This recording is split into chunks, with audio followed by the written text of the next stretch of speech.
Mr. H joins us as we start a new week here on Midnight's Edge in the Morning.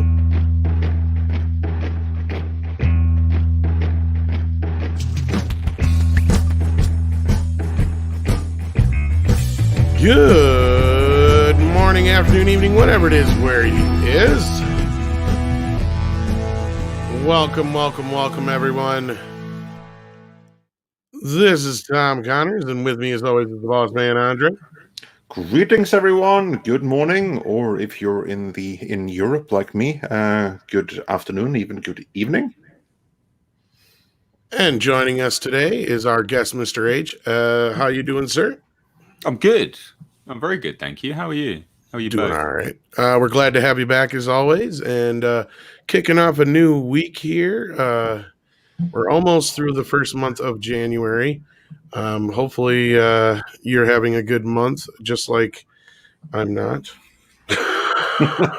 Yeah, it's not been all that great in the UK, but such is life. Oh, don't even get me started on my week. And honestly, I think depending on where you, for many on the States, may not have it much better than those of you in the UK. But yeah, we'll try to distract all of you out there, no matter where you may be, from the harsh realities of what's happening all around you, so we can distract ourselves with our pop culture entertainment. Indeed. Let's do it. All right. So, Mr. H, before we get rolling here, have you seen WandaVision yet? Yeah, we spoke about it on Friday. That's right. I was going to let you talk about it quick for the audience. Oh, no. I want to know what you think about it. I enjoyed it. I thought it was all right. I'm in the minority. I didn't enjoy it. I know where they're going with it, and I know what they're doing. It just didn't land, and I think that ultimately they needed to release a few. Like, I know it's a slow burn, but I mean, like, it's an hour, and it just didn't engage me for what it was. So I'm just waiting to see what happens from here. If the next episode doesn't, get a little bit more, then I will probably end up tuning out. I think it's just I've got to watch Batwoman on a weekly basis now. I don't really want to add another, show. Oh my God, you're watching that. So, mate, I've got to. People expect me to do my big man's reviews, so I've got to. Of course. Yeah. I'm halfway through the first episode already. It's something. I got a rule about my Batman shows. I don't watch Batman shows that don't have Batman in them. Oh no, he's actually in this one now, sort of. Is he Is he Batman? They're doing Hush storyline, so. But apparently he's going to turn up later in the season. I don't enjoy it. All right, I hate it. But my audience expects me to review it, and it's kind of fun. So no, your audience expects you to suffer while they enjoy your suffering. I know. That's what our audience does in the case of Star Trek. Yeah, well, touche. I've seen all the spelling mistakes recently on Star Trek. Have you seen that? I saw Robert Marbinet sharing them. Those are old. Actually, a lot of those are. Are they old? Are they? Yeah. Oh, I didn't. Well, I don't know. Yeah, and Stimulation or whatever is from the first season, I believe. Oh my God! Yeah, terrible. Yeah, it's not too impressive, let's say. Not to mention, if you notice, every time there's a shot of the translucent screen facing the actor and they're looking at the screen, it's the right way for us viewers, which would mean it would be backwards for them. Well, this is future tech, man. Like, it just flips it for us, the viewer, but then not for them, but does for them, and who knows? It's a mystery. Sure. You sound like this girlfriend I used to have that I got rid of because she used to say stupid shit like that.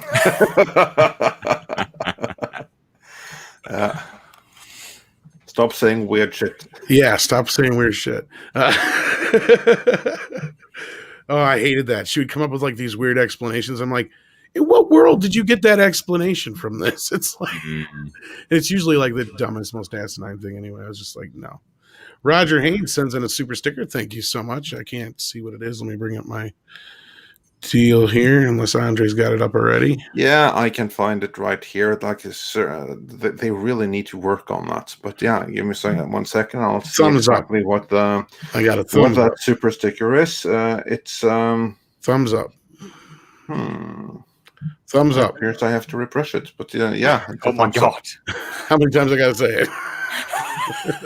Yeah, but there's more super stickers. I know. here. I got the other ones up now, so we're good. Yeah. For a second there, I'm like, am I muted? And I'm like, no, I see my thing bouncing. Alex Acera sends in a $4.99 super chat.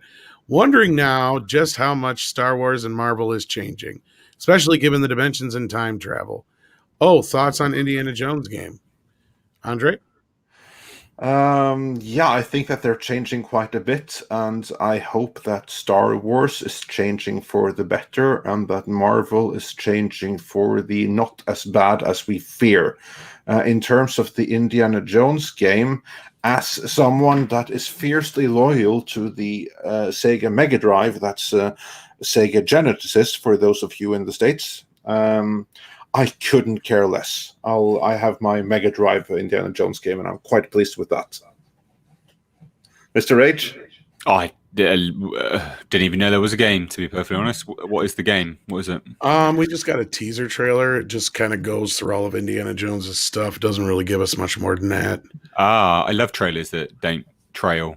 Yeah, and then I love that. I think that's the best form of marketing, don't you think? Of course it is. The ones that deceive you by not showing how shitty their program really is. Yes. Yes, yeah, they are the best. In fact, yes. They don't at all piss people off. No. Well, this is now. I guess Lucasfilm has gone away from EA. This is being done. No, EA. They're still working with EA, by the way. They're just working with other people as well. So they just removed the exclusivity. Okay. Well, either way, this is by Bethesda, I guess. Well, that's not automatically a good thing, is it? They've fudged up quite a few times recently. So honestly, I'm kind of more in the. But it's not actually by Bethesda proper, is it? Who's it actually by? I have no idea. Because I'm like Andre, unless it has Super Mario or Donkey in the title, I really don't play it. Yeah. Like the last game I downloaded was that Cyberpunk game, and I've only played half hour of it. I just don't get the time anymore. That's not totally true. I did get the Cobra Kai game, but like that's basically Double Dragon. Wait, there's a Cobra Kai game? Yeah. Oh, okay. For which platform? All of them. Huh, okay. Oh, there you go. What? Well, not your Sega Mega Drive, but no, obviously then it's not all of them, matter. is it? Unbelievable. But yeah, unlike everything that matters right now. So they've taken a Double Dragon and reskinned it as Cobra Kai. Yeah, well, that's one way not to do exactly, it. but similar. Yeah, basic idea. I mean, they did that with the Best Punisher game. They reskinned Streets of Rage and put that out as one of the better beat 'em ups on the Mega Drive. I wouldn't call it a reskin, but yeah, like you pick your dojo, and as you go along, you pick up skills and other members and stuff. Yeah, it's all right. Oh, it doesn't sound too bad. No, it's pretty straightforward. It's like PS3 level graphics, but Mr. Tickle Trunk sends us in a bear with the hearts, fart and hearts. That's what I say. I don't know what exactly it's doing, but it's dancing. Care Bear? Something like that. It's the the Shiba dog or whatever. Grand Wazoo also sent in a Shiba dog saying good job with a thumbs up. Thank you so much for that.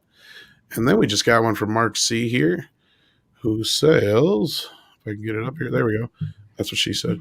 Mark C, I think people are in the wrong places when finding the comic stories that influence WandaVision. Everyone needs to check out John Byrne's Avengers, West Coast, Vision Quest, and Darker Than Scarlet. Yeah, there's been a few people who have a few different ideas of where it's going. I'm curious where you think. Paul Bettany literally came out today and said it's the Visions and House of M. So people are just repeating what the actual actors have been saying.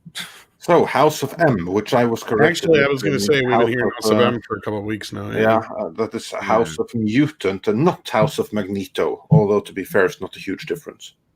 Well, I mean, they're just saying it's inspiration. That's the thing. It's like Civil War. You take the core basics and then you water it down. Make it running like piss.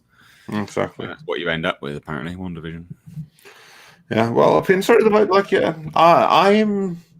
I was intrigued by it. I generally like that kind of mindfuckery, so I look forward to seeing where they're going to go with it. See, I look at it as a massive waste of money. It costs $25 million an episode. Yeah, I don't know. I enjoyed it, but I mean, again, I wouldn't I pay also 25 said, million for it, but if yeah, Disney wants to burn it, then hey, be my guest. like I also said too in our review at Roundtable, I said, it's up to the show to keep me engaged too. Like it can ruin it pretty quick. So, Martin Trusbeck, if I'm saying that right, says greetings from Denmark. Well, greetings. Think HBO Max will rethink releasing Dune and other movies in theaters only? No, no. I think they made their mind up now. Now that Godzilla and Kong is coming to HBO Max, I think that's a good chance that Dune will be doing the same. In fact, I heard that might even be moving up. Have you heard anything else, Andre or Mr. H, on that? No. What's moving up? Sorry, Godzilla vs Kong's moved up. Yeah, Dune, I heard might be moving up as well. I would be surprised if Dune does, actually, because I think that Legendary managed to seal that as part of the deal, and I think that's why Godzilla vs Kong was sort of sacrificed. Which is funny. I think they would have went the other way around, because I think Kong versus Godzilla is the better gamble in box office, but that's just me. Well, yeah, but you've also got more vocal directors that probably had a bit of money in the pie as well, like Denis Villeneuve coming out. So I think there's a little bit more financial obligations involved with Dune rather than Godzilla vs Kong. Probably. So I think that's why. I guess we'll have to see. But after the announcement the other day, I'm trying to remember, was that in the trailer? I sent the trailer to you, Andre. Yeah.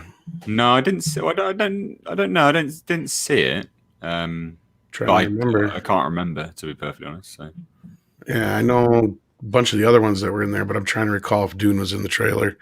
But I guess we'll have to wait and see on that one.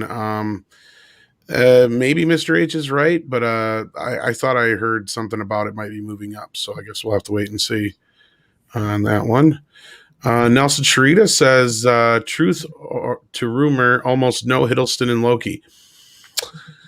Really? That's the rumor I've heard, is that he turns into Lady Loki or whatever, and he's only in it for like one episode. God, I hope that's bullcrap. I hope that's BS. That'll irritate a lot of people if that's the case. If that's the case, then it's gonna have to do a freaking miracle to turn me around, at least. You don't greetings, script. Someone else. Greetings. Who's only in one episode now? I was hearing that Lady Loki is in most of the movie, or most of the Loki series, not Tom Hiddleston, but he is listed for 6 episodes, so it's probably bullshit. I hope that's bullshit. I really do. I mean, if that's true, then that's BS. Well, it's really dumb, isn't it? Because you don't watch Loki for a new random character. When you say Loki, you think of Tom Hiddleston. No matter what he can do, changing. Well, they also have Sophia DiMartino listed as Loki for 6 episodes as well. Well, maybe Tom Hiddleston's the narration. I guess, I don't know. Script, have you heard anything about what they're planning to do with the Loki series? I mean, should we abandon all hope right away, or is there hope still?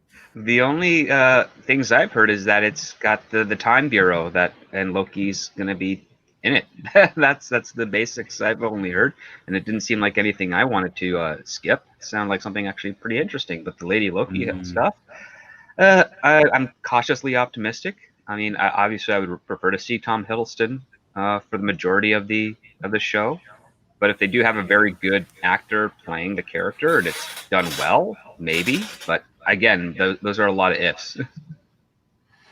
Yeah, and you don't really get so far with ifs. So yeah, let's just hope that they know what they were doing and that they knew better than the BBC did with Doctor Who.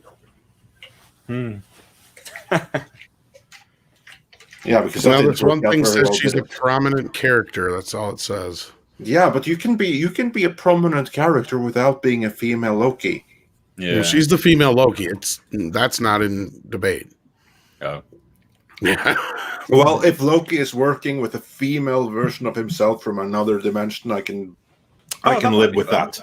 I can live with that. Yeah, as long as she doesn't replace him, then. But that is something that I'd actually be very, very happy with. With Loki dealing with himself, female version, and the two of them go on so like some multi-dimension hopping adventure. I'd watch that. Yeah, me too. Yeah, that could be fun. Yeah, so I'm not willing to abandon hope just yet. I mean, Loki's only fun when he's bouncing off other people anyway, to be honest. Exactly. Or he's like himself. You can't do a quick whip by yourself. Like, it's crap. Yeah, he needs someone to bounce off against one way or the other. And if he doesn't have that, then he's kind of lame, isn't he? So, here's to hoping that they know what they're doing. That's what I've been hearing too, so I don't know. I do not know. Gundam Warrior says, what do you think of the Masters of the Universe Origins figures? While there are some changes, I think it's great to see He-Man and Skeletor back. If you're talking about the ones I think you're talking about, I like them so far. I'm not so sure about the face on Skeletor being in like a constant mouth open thing, but otherwise the molds seem pretty similar to the original. You just get a lot more articulation. Tom, you are more into toys. Explain to me, who was never really that much into the toys, how is the Origins toy line different from any other toy line? It's basically the original toy versions and the original style, but they have, instead of just the basic, head, waist, arms, and legs, like it's got a hell of a lot more articulation all the way up from the feet to the ankles, to the legs, to the shins, all the way up through. So you can do all kinds of different poses and shit.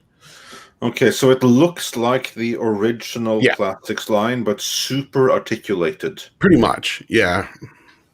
Okay, I'm the only one that's really different is the face of Skeletor is like the classic face, but his mouth's open for some reason. Otherwise, like Battle Cat and all that stuff are exactly the same, like same size, same.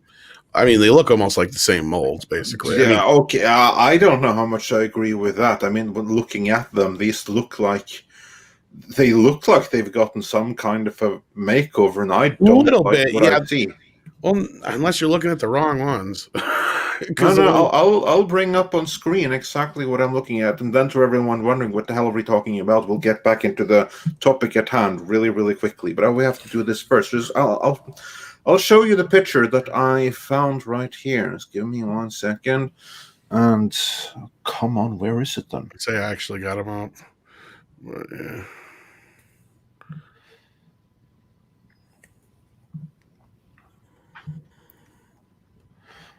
You got it? Yeah. Here's what they look like.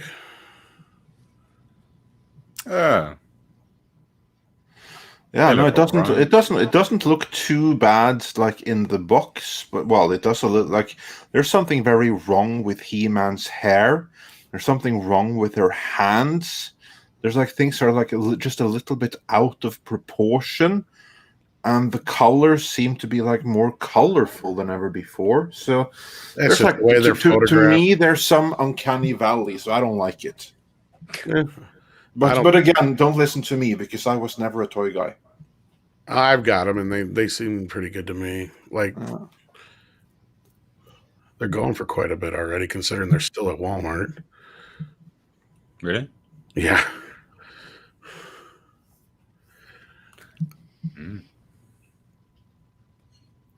Oh, well, there we go. Oh, and we got Anna in the chat. Hey, Anna, how's it going? I wonder if she's into He-Man. Not really, probably. Yeah. Only if Henry Cavill played him.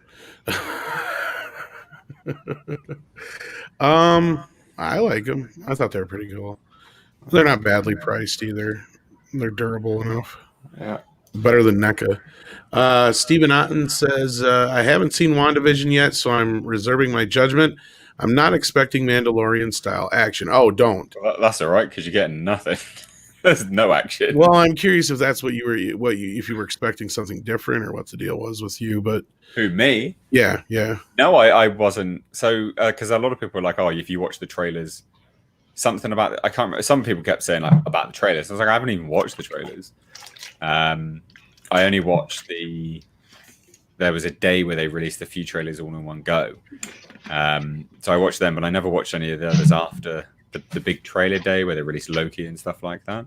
I was expecting a sitcom basically, but more catering towards the fact that it was. I don't know what I was expecting. It's kind of what I was expecting, but the execution doesn't land. It's just not for me, and that's fine. Like, I get it. I know what they're trying to do. 50s, 60s, 70s, 80s, 90s. Like, I know what they're trying to do. It just doesn't land for me. I just think it's crap. Like, it's okay, It's fine if other people like it. It's all right. That's life. Not everyone's going to like it, but I just didn't like it. Yeah, that's fine. Script, we haven't got a chance to ask you yet what you thought of WandaVision, though. I mean, it was intriguing, and I liked the nods to the Dick Van Dyke Show and what's the other one? Bewitched is Bewitched. Yes, that's the other because one. of the sort of the hand gesture is almost like the hand gesture and the magic, that sort of thing. So, but this is what I mean. Like, I fully get it. It's just not for me. Yeah, that's fine. Not everyone can like everything. Not a whole lot. Yeah, I think they should have let. I think ultimately they should have led with the Falcon and Winter Soldier as the premiere for Marvel on the small screen, because for Marvel on the small screen it's very underwhelming, I think, personally. Or they should have released more. Released like half the season in one go, because if it is a slow burn, like it's, I mean, it's like what 20 odd minutes with 7 minutes of credits for 25 million an episode. I mean, that's appalling. So the only thing with if they released Winter Soldier and Falcon first, I could see is that you might get a lot of people bitching. Oh, it's just the same thing like we always got before. Because that's one thing I have heard. There's a lot of debate on whether or not the show's good. But one thing that has been consistent is everybody's been like, well, at least it's something different. Even though I don't agree with as many people that I think that every Marvel movie is the same. I don't see that, but anyway. No, not every Marvel movie is the same at all. But I also, it's all well and good saying it's different. A fucking, one spiked fork is different. It's whether it's good and useful and actually lands and is something you can use and consume properly that matters. Not everything lends itself to being functional when it's different. And, like I said, it's all well and good saying, well, it is massively different. And that's, you're going to laud it because it's different. It just doesn't automatically mean it's a good thing. And I don't personally think there's enough of the comic influences in there to make it a good different. Like if they went full blown House of M, yeah, great. That'd be epic. I'd be all for that. I just feel like it's I don't know. Again, like is what it is. Whatever. Well, Stephen Otten says Loki without Hiddleston, Disney isn't that stupid, are they? Well, evidently he is in all 6 episodes, but we'll have to wait and see, I guess, because so is she. Yeah, I would not trust them to like when you go and say things like they're not that stupid, are they? You're really setting yourself up for disappointment there. Yeah. Okay, and what these He-Man origin dolls are or figures are is remember the Filmation figures, the limited edition ones they did a little while back here? Yeah, I wouldn't mind those. Okay, what these are is a combination between the classic figures and those. So they've made the colors and some of they've grabbed some of the Filmation figure looks and detail and put those over top of the old figures and vice versa kind of thing is what they're doing. So it's just kind of a combination. But anyway, Peter Hahn says, when are they going to bring back ROM Space Night? I know there's been talks about it. Rob's actually a pretty big fan of that. I'll have to ask him, and maybe we'll look into that for you for the next Midnight's Edge After Dark. But I haven't heard anything in a while on that. He is most likely going to be part of the shared Hasbro cinematic universe, which by all indications is going to be kicked off by the upcoming G.I. Joe reboot movie. Of course, if it happens, that's anyone's guess, but that's the intention, is to bring him in there. And they've already done that in the comics. And now they're going to do that in live action, is my understanding. But that's the intention. So now we'll see how they're if they're successful or not. But yeah, so you may get Rum on the screen yet. Yeah. I thought there was. Yeah, you're right. Because you'd have to ask Rob. I have no idea. Spider Unlimited says, I hear it's hard for non-American audience to grab the TV concept. Can Andre or H confirm that? Are you talking about WandaVision? No, I get it. Yeah, I was gonna say I don't think so. I think you're pretty well aware that it's what I used to watch Bewitched. Like Really? I'm aware of the concept. It's literally just personal taste. But I always find it fascinating about these shows. Like you sit there and you go, "Hey, look, it's just for me, just not for me." And then people that like it go, "Whoa, my god, blah, blah, blah, blah, blah. You're this, you're that." And you're like, "Whoa, mate, calm down, dipshit. I'm not saying you can't like it. I'm just saying I don't personally like it. It's fine. We can all have a differing opinion. It's all right." No, I hear you. Like I was saying, I just was curious if it was like. I mean, I don't know about it other than just what it was, but no, I totally understand where you're coming from and respect your opinion on it. And speaking of opinions, I think it's about time we get to what the hell the the thumb's about, Andre. What's going on with Ryan? Yeah, indeed. Let's get on with that. And for that, we're joined by Anna, that Star Wars girl. That's perfect timing. Hey, how's it going? I owe her an apology. She's totally into He-Man. I am very much into He-Man. You see, I asked for a reason. You know who was my first English teacher? That was He-Man. Really? Yeah, really. I kid you not. I'm 100% deadly serious. My first exposure to the but for real, I'm not even joking. My first exposure with the English language was way back in the mid '80s when we in Norway had one channel on TV plus two Swedish ones. And then suddenly, one glorious day, we could get the Sky Channel on satellite from the UK. And then suddenly we were exposed to basically non-state sanctioned entertainment and colorful stuff like He-Man and Transformers, and it blew our minds. And that was my first exposure to English, and there was nothing I paid more attention to than He-Man. So my first English words weren't hello or I'm a boy or anything like that, but me horrendously botching I have the power. So but that's He-Man aside. Let's get on with the main topic at hand, which of course is more Star Wars shenanigans, because it started with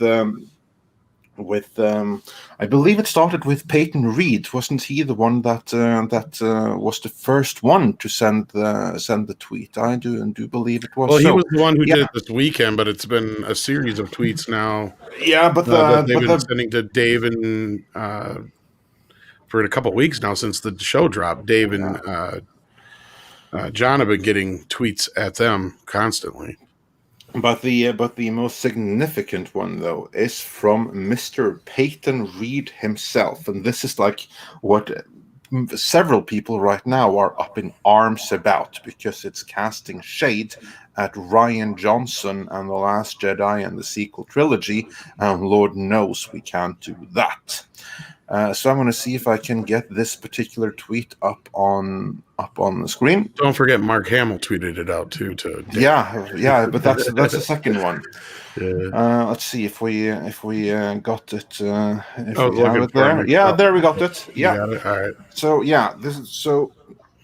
there's been some back and forth, but the main exchange, the one that kind of like created headlines and caused the defenders of the sequel trilogy to go up in arms, was this tweet from Peyton Reed, who is the director of not just the Ant-Man movies for Marvel Studios, but of the Mandalorian Season 2 finale in which Luke Skywalker appeared.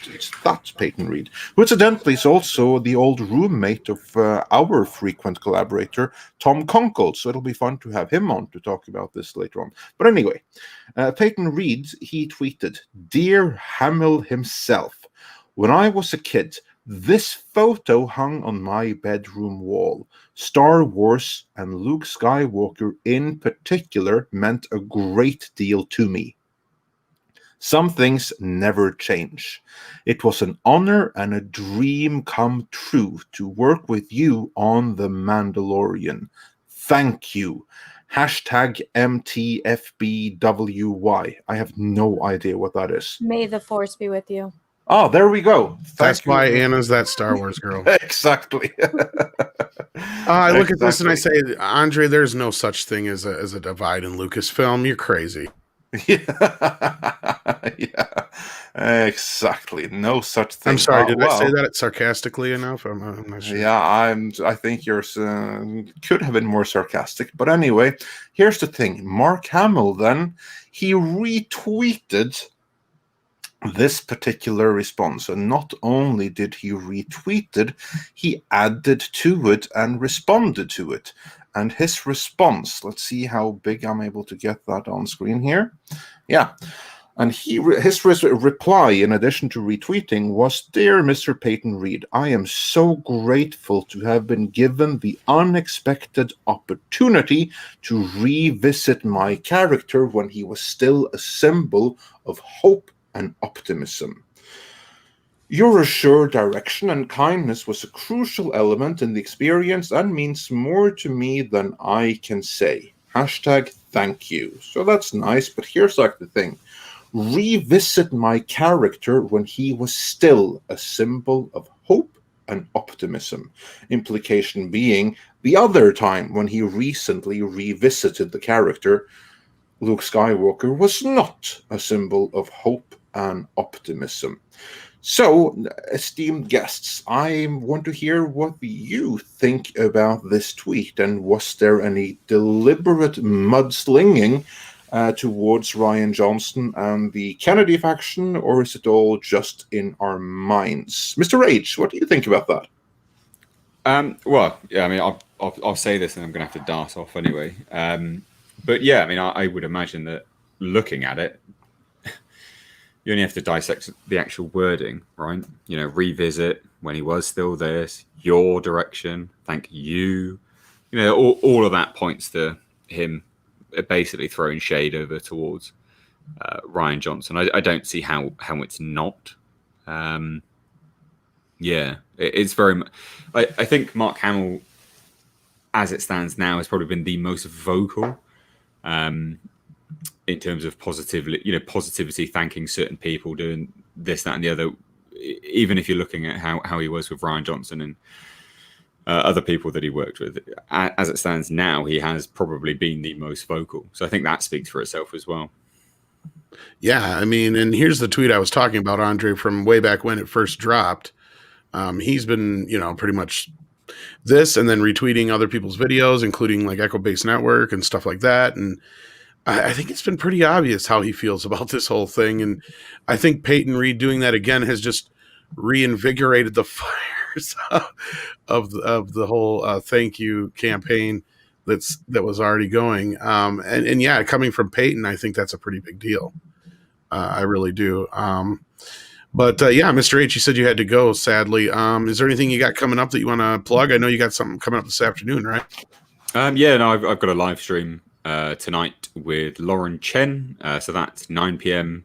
GMT or 4 p.m. Eastern Standard Time. So head on over to my channel or follow me on Twitter. It's the same at Mr. H Reviews, my name on here, either or. But yeah, that's basically all I've got coming up. So just a live stream hangout with Lauren Chen this evening. Awesome. Yeah, absolutely. Go check that out. She's a great guest. We've had her on a couple of times before. So everyone go and check that out when we're done here. Perfect. Our lovely wrench, Natasha Cloutier, has been sharing all the links in the chat. So be sure to check out Mr. H's channel. And thank you for hopping in with us. We appreciate it. Well, thank you for letting me. Appreciate it. Take care, guys. Thank you. Bye. Have a good one. Take it easy. And now, Anna, what is your thoughts on this particular tweet exchange? Are we all reading too much into it, or was there really some kind of shade thrown the direction of Rian Johnson and his ilk in that tweet? It's glorious, isn't it? Definitely the latter. Maybe not so much throwing shade, though, but just acknowledging that, the character didn't hit the marks that is Luke Skywalker or even, touch the target. So I think that's also why, because I just did a video on this, but it's also why so many people got emotional when we saw him for like a second on the Mandalorian season 2 finale, because that was the first time we actually got to see just a fragment of the real Luke Skywalker. And it meant so much to, Mark Hamill if you go back and you watch those interviews and you just see him completely broken talking about his character and then Rian Johnson laughing at him. And it's like, oh my gosh, he had to deal with that for since 2015? Oh yeah, there's like a good half hour or better of just footage of him throwing shade at Ryan and talking about how he really felt about things. And then this is the exact opposite, where you have people that are like, look, I had your picture on my wall since I was a little kid. Like, and they just want to, do something for that character because they all watched him get destroyed just like we all did. And so it's the difference between people that care and then people that didn't care and just want to destroy something because they're petty and jealous. And so when you do something good out of the kindness of your heart, you're going to get a nice response like this, as compared to if you're just, a malicious asshole like Rian Johnson is. Or Pablo Hidalgo. Well, and you know what kills them? And it's funny because you guys were talking about toys earlier, but it's like, look, George Lucas is a billionaire because of the freaking toys. Can you sell Rose Tico? Well, yeah, like at super, super discount. Did they even make a toy line for Rise of Skywalker? No. And it's eating them alive that they, went woke and tried to do these Star Wars movies. And like, you all are just not smart enough to understand. You're all alt-white troll man babies. And it's like, no. And obviously look at how successful The Mandalorian is. And that's not even close to, the original trilogy as far as, quality. But I mean, they're trying. And that's the big difference. Yeah, I mean, well, of course. And then when we saw the response that the Disney had when Pablo did say that was amazing. Like it was the first time we've seen anything like that, and maybe the last time. But no, I think going forward, hopefully that this is a sign of things to come, especially when you got guys like this speaking out there and they keep saying, thank you to John and Dave and Peyton Reed now, and so many other people have. I mean, I'm sure that's got to really bother Rian Johnson and Kathleen Kennedy. So, I'm sure. Where Ryan? Yeah. Where's the trilogy, Ryan? It's still happening. Yeah, that'll be the day. That'll be the day when that happens. Have you heard any movement on that, Script Doctor? On a Rian Johnson trilogy? No. Oh, Jesus, Edith, huh? Where'd you come from? Hey there. Come on, Dad. Here, huh? Okay. How's it going, everybody? Oh, we're all good. And on that note, Script, what are your thoughts on this before we let Rob share his feelings? Are we all reading too much into it, or was there some level of shade cast here? If there were shade cast, I would say it's kind of a byproduct of things. I think Mark Hamill was more just being the type of guy he is, which is really polite and grateful to the creatives involved that allowed him to do something that he wanted to do as an actor. Because the question I have to ask is, does Mark Hamill have any tweets thanking Rian Johnson and Bob Iger and Kathleen Kennedy for The Last Jedi? Because I don't recall that.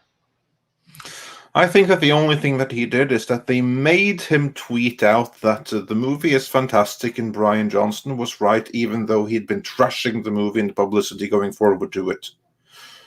It doesn't feel like something with heart. It doesn't really feel quite so heartfelt. Yeah. Whereas like these later interactions, they seem very, very genuine. So Also, I don't remember him saying a thank you to JJ for The Rise of Skywalker either. So, or to Kathleen Kennedy, like ever. He wasn't in the fucking movie. He's only in it for 2 seconds. Well, in both. Actually, I think across the entire trilogy, what is he only in it for? Like 11 minutes? Not even. Well, and that was he basically, because I got a clip where he says like, my deal when I signed on was no cameos. I get a run of the trilogy, and I can't remember what the other thing was. And he's like, and then it turns around, and I'm not in the first movie, and they kill me in the second one. I mean, technically, he could sue for a contract violation. Oh, I think he said no ghosts, and he's thinking, then they turned me into a ghost in the third one. Or something. They turned him into a spirit for China. Yeah. Indeed. Rob, share your feelings. Well, first of all, I'd like to say hello. And actually, we've, much like WWE superstars Afi and Sika, the Wild Samoans, I tag in when Mr. H taps out. Yeah, wrestling fans, you'll get that reference. Oh, yeah, this is definitely Mark Hamill throwing shade at everybody without having to be that specific. Just praise whoever is responsible and just, not even mention everybody. I'm like, you people? Yeah. No. This guy, Peyton Reed, he knows what he's doing. But apart from a canned response for The Last Jedi, that old Saturday Night Live bit, The Amazing Alexander, I loved it. It was much better than Cats. I'm going to see it again and again. This is probably the most genuine response to anything Star Wars related we've gotten out of Mark Hamill in the last few years. Other than that, remember that tweet with the photo of everybody did the photoshopped everybody together, missed opportunities. So I mean, you just quacked, Rob. Yeah, my phone quacks when I get an update. So now Yellow Flash, I've been trying to get a hold of you. How you doing? Yeah, and it quacked again. Okay, stop. Who's quacking me? You got a duck, you liar. Yes. Just like Weird Al, I want a new duck, not a quail or an owl. Yeah, but this is a genuine response. I'm like, without having to say, this is him saying The Last Jedi sucked without having to say The Last Jedi sucked. So, and then the whole thing, he was still a symbol of hope and optimism. What else could that mean? I'm not reading too much into this.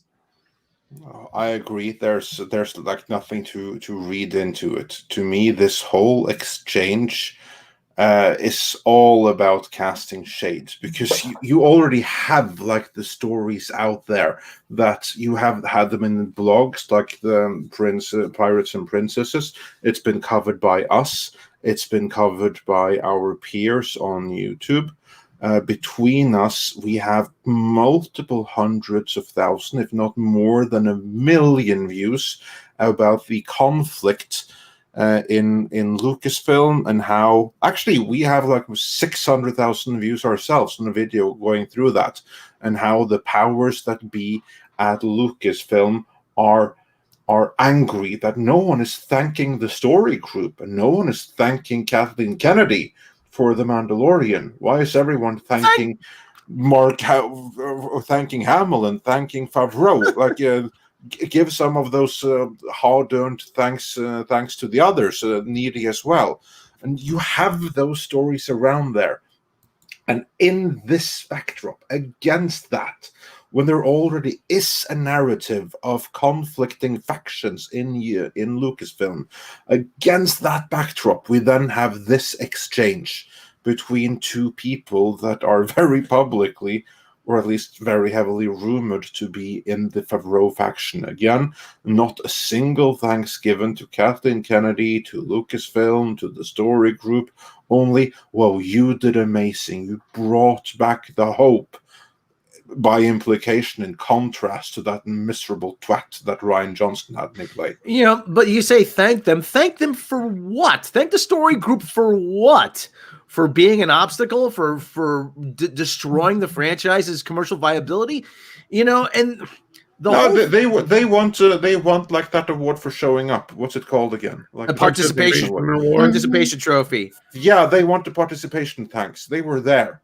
Yeah, those are all the kids that used to play soccer and their parents never kept we can thank them that they fucked up Star Wars so bad that we got the Mandalorian, I guess. I don't know. Well, by extent, and I still see the same assholes, the same websites, the same idiots defending The Last Jedi and defending Rian Johnson, and by extension defending Star Trek Discovery for the same reasons. Oh, but it subverted expectations, and that's what a good story is supposed to do.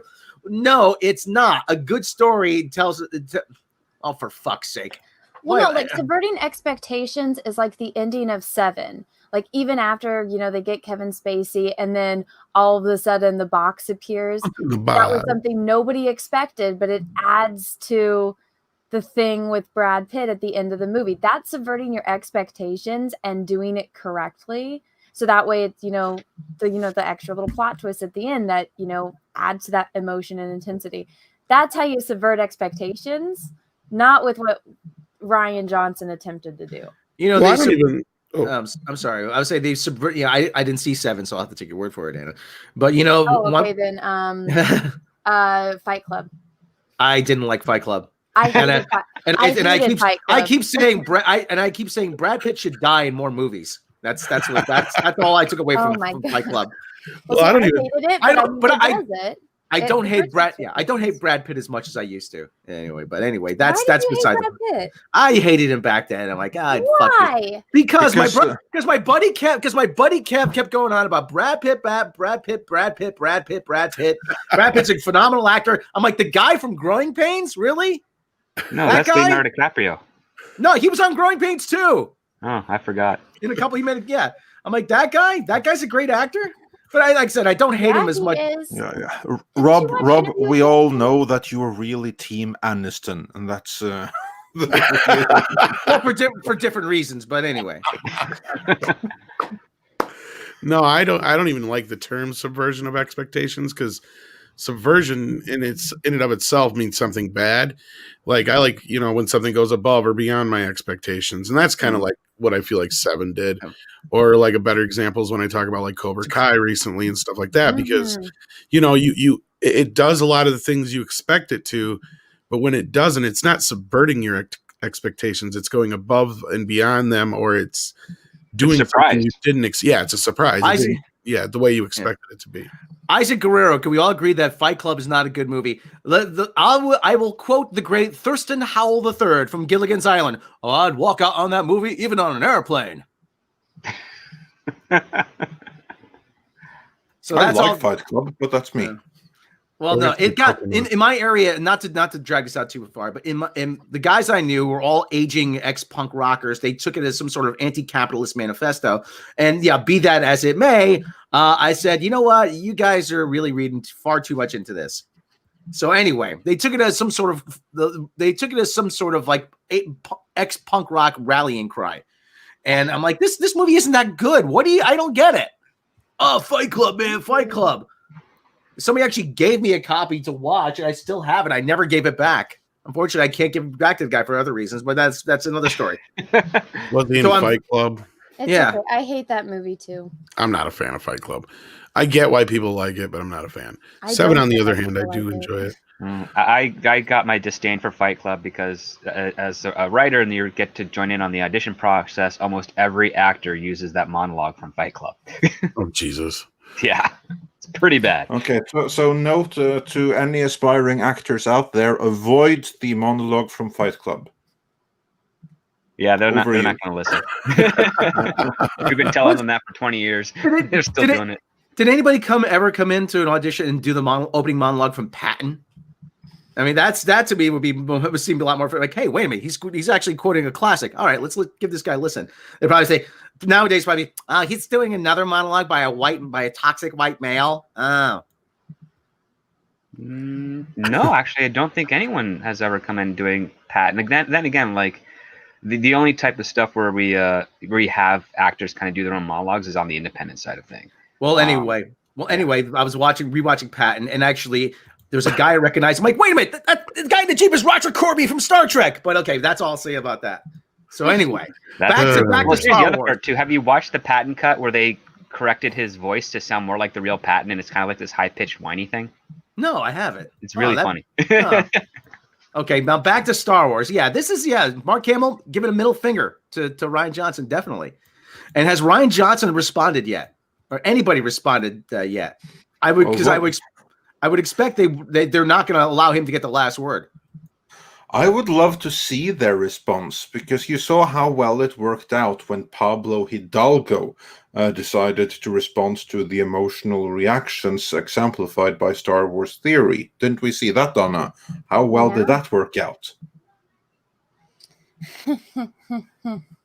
Well, now, I mean, look at what Gina Carano now, and just hi drunk. Of course, he comes here. You said Gina Carano. I did say Gina Carano. You are right. Say it 3 times, drunk 3PO appears. Well, I think that they're learning that they can't alienate people that make them money. Gina Carano's action figure sells out. Did Rose Tico's action figure sell out? Absolutely not. Gina's did. If they make action figures of Luke Skywalker with Baby Yoda, do you know how much those are just going to fly off the freaking shelves? That's not going to stop them, though, from alienating the people. I mean, they're going to alienate them, but I mean, what can they say? They're going to have another uprising like with Star Wars Theory and with Pablo Hidalgo. They can't do anything now. And I think people are starting to see that the more power and the more popularity that The Mandalorian gets, the more that certain people that work on it become, a little untouchable for, people that want to, drag them through the mud and tarnish their name. Yeah. The funny thing is I saw, who's that guy, Swank Motron or whatever it is. He said the big rallying cry against The Mandalorian was like, well, you still have to realize that this is going to lead to Jake Skywalker, and Baby Yoda's probably going to die as a result of the Kylo Ren turning on him. But now everybody's just suspiciously silent, though. It's just like it's like we're waiting for the other shoe to drop. What else is going to happen, and what's finally going to send the anti-Skywalker crowd into a tizzy? There's something else right around the corner. Well, they've already been in a tizzy because of this shit. No, but even more so, because I haven't seen.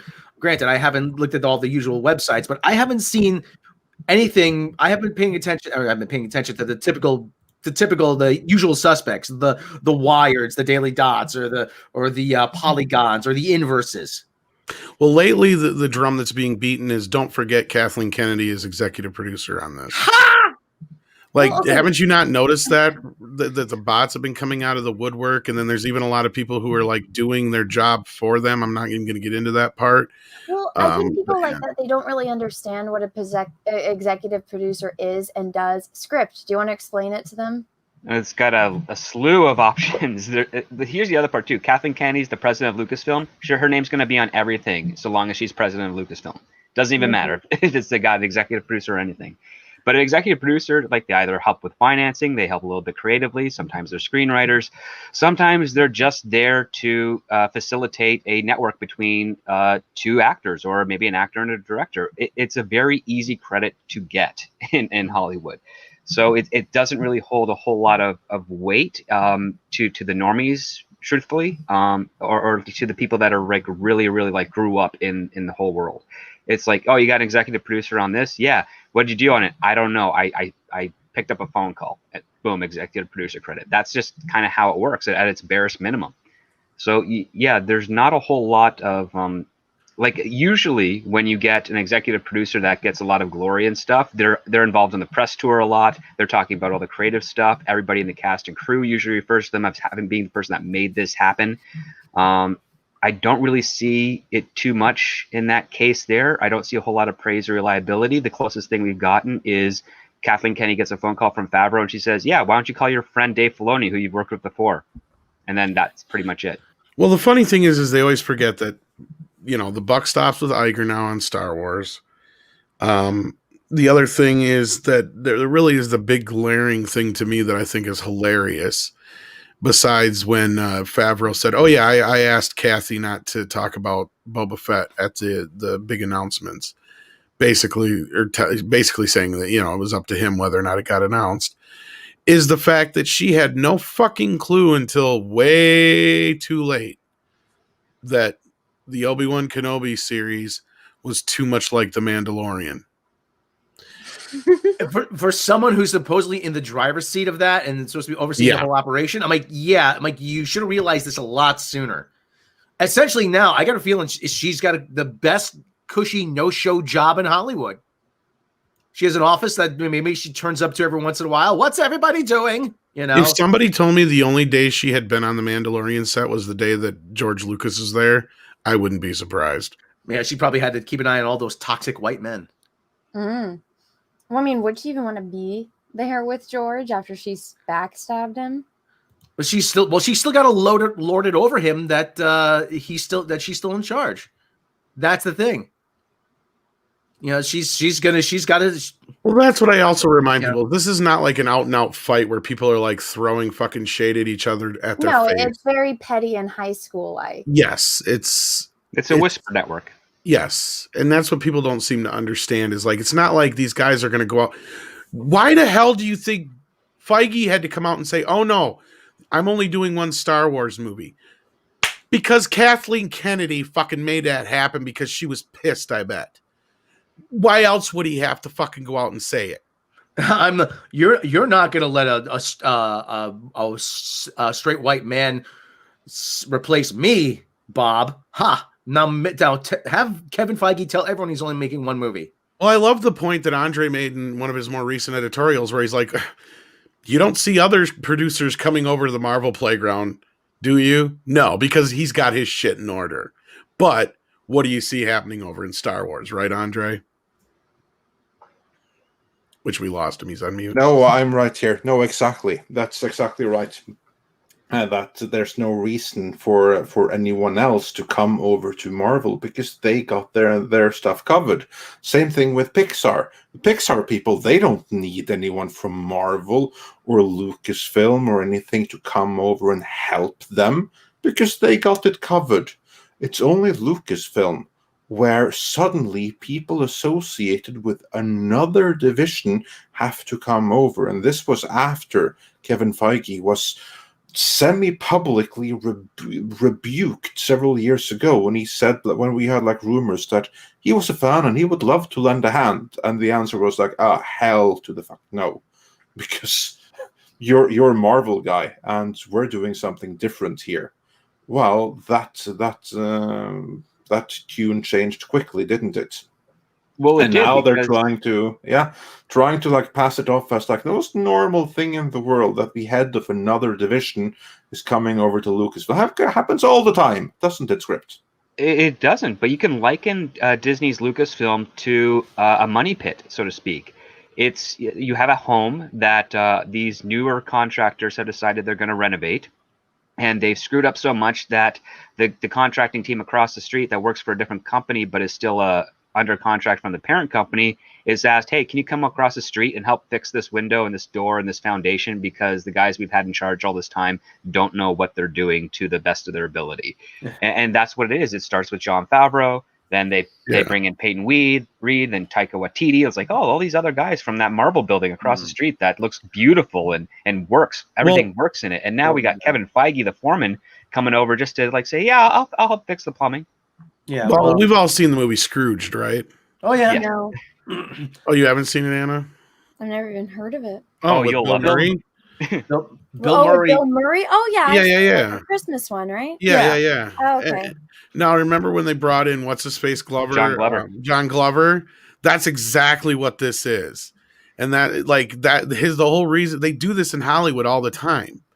It's like as soon as you got another producer, somebody like that who's brought in to quote unquote help you out or give you a hand, that's not a good thing. Well, KK's done it herself. I mean, she brought in Tony Gilroy to help out Gareth Edwards on Rogue One. Well,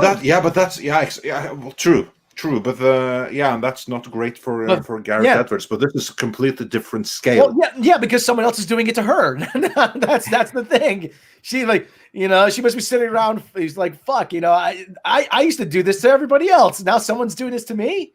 Well, and we keep joking, and it's no longer a joke now that they've lost somebody else.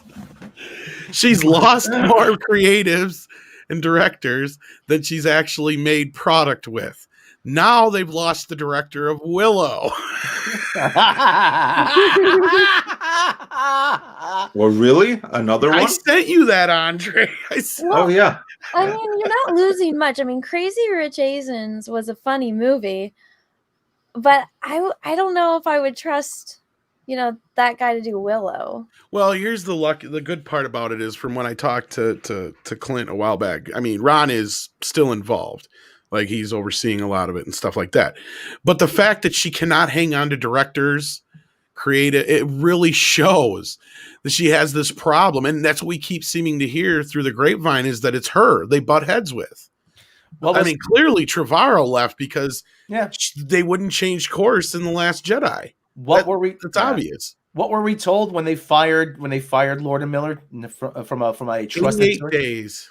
88 days, but what were we told at the crew cheered. Yeah. It just shows you that she has no sensibility. She's a freaking technocrat. I mean, she's a bureaucrat, a technocrat, whatever you want to call. Kathleen Kennedy may be good at shuffling paper around, but she's not a creative person. She has no eye for talent. Really. And whatever talent she does recruit, she just lets slip away. She hired Josh fucking Trank to make a Boba Fett movie? Really? Really? That should be a red flag right there. Well, yeah, she has. Oh, here's the thing: she has this she has a better track record outside of Lord and Miller, and picking guys that are on the verge of having their biggest fuck up in their cinematic career. I still don't understand. Isn't that crazy? I still don't understand the appeal of Lord and Miller. I really don't. I mean, yeah, they're good at the whole self-referential. Outside, because you've only seen Spider-Verse, Rob. That's why. Well, no, but they actually wrote a few episodes of How I Met Your Mother, and those were pretty good. And I remember watching Lego Movie, see 21 and 22 Jump Street, then you'll understand. Yeah, I've seen even those weren't that good. Parts of the Lego. I've seen most of the Lego movie. 21 and 22 Jump Street. I've seen most of the Lego movie. I turned it off after a while. Them over and over again. Like some movies that are just so good, you watch it and you're like, oh, that was so good, I want to watch it again. Yep. I feel Back to school. 21 and 22 Jump Street. It's like I can watch it like once every 5 years and not need to watch it again. I don't know. I've watched the first one quite a few times. Second one, yeah. Much, I mean, I haven't seen them since they debuted. Actually, yeah. Yeah. I just got them again on 4K. So, but they weren't that good to me. Mark my words. Yeah, I'm sorry, Anna. Oh no, you're fine. No, I'm mark my words. The Lord and Miller deal. Whatever they paid for Lord and Miller over at Sony, they paid too much, and that's going to come back to bite them in the ass. Mark my words. Well, regardless, the point is they were obviously not doing what she thought they should be doing, and that falls on her in the end because they had 88 days to figure it out. Or when you brought these people on, it's like, what did you bring on Lord Miller for? Well, if you bring them on, it's clearly to do something in a tongue-in-cheek comedy-esque kind of vein because that's what they're best at. And Harrison Ford is a perfect character vehicle for them to have. Like, it makes sense on paper. But I'm curious. I want to see what they did. Because the thing is everything that they complained about them on coming out of that, you've never heard anywhere else. That's the thing. So regardless of what you feel about, the movies they've made, they've done well, and they've never had those kind of complaints otherwise. And not only that, they're very sought after. And if anything, a lot of the people that Star Wars or Lucasfilm has shed, they're one of the only ones who still are sought after. I mean, I don't hear anybody going after Rian Johnson to make any big movies. No, and go ahead. John M. Chu, who publicly said he's leaving Willow so he can be kind of a stay-at-home dad, also conveniently has around 5 directorial projects lined up starting this year and into the next 2 years. So it's kind of an interesting little polite reasoning for him to leave. What KK looks for, she looks for directors who are on the way up, but they are still amenable, who are agreeable, who will say, yes, Miss Kennedy, no matter what it is. That's it. Why do you think she got Rian Johnson? I mean, why do you think, J.J. Abrams was the exception. J.J. Abrams was pretty well established, but still, he was still going to be amenable to certain things. And Rian Johnson wasn't. Trevorrow wasn't. Yeah, but that was her fatal mistake. She thought he would be. Oh, this guy's made just a couple movies. He'll go along with my plan. I like that boy. That's why I said, come back over to JP. We'll have you back, boy. Forget her. Forget her. I got dinosaurs. We're gonna make Arachnophobia 2 and Congo 2. No. We got Jurassic still. We're good. Okay, good. Yeah, but yeah, it's more. Who is this? Picard 714. It's more than just manipulate. It's more than ever. I mean, they're already kind of leaning in that direction. They just need to push over the cliff. And then, and they are so grateful for the opportunity. Well, I get to direct a Star Wars movie. Oh boy. What's that? Yes, Miss Kennedy. Oh, absolutely, Miss Kennedy. Yes, Miss Kennedy. Anything you say. I'm just so grateful to be here. I'm curious though. Wouldn't you think that almost has to chap Kathy's ass that Trevorrow still gets to jump back on Jurassic? Because I don't think she has anything to do with it anymore, does she? I mean, she's listed as a producer, but I think Frank's overseeing most of it, isn't he? Mostly Frank's baby, yeah. I hope not. I'm just begging for to get to the point where somebody, I don't know if it's Jon Favreau, Bob Iger, or whoever. I just want to see we get to the point where apparently this would go down to a meeting. If we see an announcement, this would go to me. Yes, Kathy, I know you've had your problems with him, but we're bringing in Joe Johnston to direct the next Star Wars movie. That's I for fuck's sake. The one guy who would turn in a killer Star Wars or Indiana Jones movie has been persona non grata at Lucasfilm. Yeah. The one guy, and Tom, we say it all the time. Well, Captain he's not America, the only one, but but we say it all the time. Captain America, the first Avenger, one of the most underappreciated Marvel movies. It does everything right. Hero's journey, mentor figure, period piece. Accurate depiction of the era. No, I've asked where's Joe Johnston, where's like Dykstra, where's fucking Ben Burt? You know where Ben Burt's at right now? He's over remastering shit like fucking War of the Worlds instead of working on Star Wars. Yeah, thanks, Anna. At least you know who I'm talking about. I know a few of you do here, but my point is like that's sad. That's fucking sad. He is responsible. He is the voice of R2 fucking D2. He has done every sound in your head that you've ever heard of Star Wars. He is the Star Wars. Like he does everything. He was such a big part of the prequels. I mean, he was right there in the editing room the whole time, not just the audio part of it. I mean, where is he at? He has been completely pushed out. And I'll tell you this right now, and I want to hear if you guys agree with me or not. Michelle Smith says Patty Jenkins doesn't seem like a yes woman. No, she doesn't. You want to know why? I think that Iger brought her in. I don't think KK had anything to do with that. What do you guys think? I think you're right. I think you might be right. Yeah. I agree completely because Kathleen Kennedy, she had years to get on a female director, but she didn't because and why wouldn't she? Whereas Iger, he has shown in action that he is actually much more about genuine diversity, representation, all of that, than Kathleen Kennedy ever has. And he'll do it more organic. So I absolutely think that she is an Iger hire, possibly even an Iger and Favreau and Lucas hire. I go even farther. More importantly, because no, I was just going to say because he was all hung. Captain Marvel was Iger's baby, and I'm sure he noticed that Wonder Woman did very well. I guarantee you, he wanted to get in a good relationship with her, like for a reason. But anyway, you were going to say, Rob, I'm sorry. You know what this also does, Andre? You know what? This ties Kathleen Kennedy's hands because she's not going to even dare to question a woman director. Anything Patty Jenkins wants, she'll get. Because, I finally got a woman director, and she'll never fire her. She will never even consider firing her because of the optics. A woman turning on another woman, especially a woman director in Hollywood, oh my God, she's a traitor to the cause. Well, no, I mean, that's honestly, Rob, you're exactly right. And I mean, say it again, Anna. I don't get told I'm right very often. You're exactly right. No, I've been watching and yeah, she's had the opportunity. She could have just started off with having a female director and saying, instead of JJ, get a woman. But there are some women that don't like to work with other women, particularly when they're in a role of power. And I've noticed with Kathleen Kennedy, she's had every opportunity to hire a woman.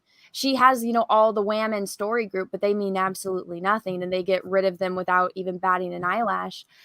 But look at her track record with all of these, male directors. I mean, Rian Johnson put his little creepy sexual fantasy about her in his freaking movie. Holdo and Poe is him and Kathleen. It's that weird, twisted, sick power dominatrix shit that was going on in the Last Jedi. And that's what Kathleen does. And she's got some kind of control, and she has that power trip now, since she was always the one that was answering for men. Now she's in power, and she's making men do whatever, she wants them to do. And when they say no, she fires them, or, they quote unquote quit. She can't do that with a woman. Isn't that a common thing in like even business and other places? Andre, you may know this better, where like, yeah, women in power, then they like to get subordinate men. Mm-hmm. Like that's the first thing they do. Like instead of hiring a bunch of women. I feel I have to be like careful with what I say here, but in my experience, from what I've seen in Norway, which is a fairly progressive thing, fairly progressive place, and the single biggest obstacle, and I'm not saying in every single case, but like it's something that's observable, that the single biggest obstacle to new women being recruited to management and leadership positions are the incumbent female leaders that don't want competition. Yeah. What somebody wrote actually a piece, it was on Medium, about how Kathleen Kennedy's running her little naked mole rat colony, where she finds all subservient males, and she gets to dictate which ones procreate. But Tom, remember what? But the other thing is, remember what Chris Rock said? He goes, "Women hate other women." Yes, yeah, exactly. He goes, "You bring your girl around, your guy friends. They say, oh man, where can I find a girl like that? I want a girl like that. If a girl brings her man around her girlfriends, what do they say? Damn, I want him, and I'll slit that skinny bitch's throat to get him." He goes, yeah, exactly. Women hate women hate other I've women. said it before. That's why, I laugh every time somebody says, oh, the world would be peaceful if women ran the world. I'm like, are you fucking kidding me? It'd be like fucking Mean Girls. We're not nuking. talking to China this week, by the way. We're nuking Australia. Damn it, I am moody, I am bloated, and those koala humping bastards have got it coming. Yeah, or Australia, evidently, because Patty's I'd pissed. say we definitely have our strengths, but then but some women don't want to admit it, but we do have jealousy. And I mean, men have their weaknesses too. That everyone has their weaknesses. Oh yeah, everything's a dick measuring. That's why you need balance. Yeah, exactly. Balance to the force. I know way too many women like Kathleen, and it's like that's one of the reasons why I decided, in my professional life to be a freelancer, because I mean, I had this one like manager that was like in charge of this project, and it didn't matter if I did the work and I did it, above her expectations. She hated it. But then, when one of my colleagues needed me to help them with a project, I was like, don't tell them that I helped you with this, because she's going to say that it needs fixed, or, needs to be fixed and whatnot. And she loved the work that he did, even though it was technically my work that I helped him with. But anything I did, she hated, because she couldn't stand that there was another girl, in the office. And so women are 100% like that. Yeah, you'll get a lot of mean girl shit, even with adults. Even with adults. I mean, I'm not saying all. You're right. Like, and I agree with Andre. The best solution is to have, everybody represented. Which that's one thing that's funny is that everybody points fingers at us and calls a bunch of istophobes and misogynists. But no, we have no issues with diversity or powerful women. In fact, yesterday we were talking about WandaVision. Well, you have a whole show where, you'll have a special on your channel where you highlight women in the Phantom Menace, and because obviously you have a very large channel compared to some other women in the Phantom Menace, and you give them the spotlight. It's like when people say that shit, it's like you don't even pay attention to the people that you're trying to insult, and so you're just making yourself look retarded. Well, yeah, of course, a big part of it is their whole intention is to try and make us look like that. Yeah. So they have to ignore it, or it doesn't fit with their narrative. But no, the point I was going to make is, we even brought up yesterday when we were talking about WandaVision was, we look back into history. It's like, I don't get it. The world, yeah, there was roles that men and women played throughout history, but and yes, granted, there was a lot of sexism up until the recent past few decades, especially. But even in television, we pointed out, look at how powerful women were, and the powerful dynamic they had in the family throughout the early part of the the 20th century and stuff like that was really highlighted in WandaVision. And we brought up, obviously we can see where the line of this is going. You have very strong women, where there was a little bit of a callback to, well, yeah, the Dick Van Dyke Show, but what's her face was Laura Petrie. Yeah, on that show. And then you had also Lucy, which is kind of also playing into a little bit, where she was the star of that show. You had Donna Reed, and then Bewitched, and this stuff was another one that was heavily influenced. I Dream of Jeannie. Jeannie is a powerful genie and can literally make anything happen whenever she wants, and But that one's problematic because of the way she's dressed. Oh, give me a freaking break. No, you didn't know they've been going after Jeannie for years. Not only that, she's in a subservient role and all this shit. Even though she's the one that's more powerful, Of and course. there are male genies in the show. But she's happiest though. She's happiest when making Larry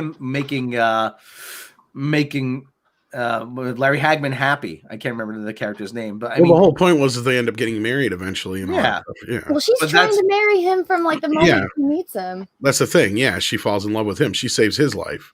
Yeah, he's an astronaut. Yeah, which I'm And still he clearly grants more than 3 wishes. So I was going to say, and according to Robin Williams, that's against the rules.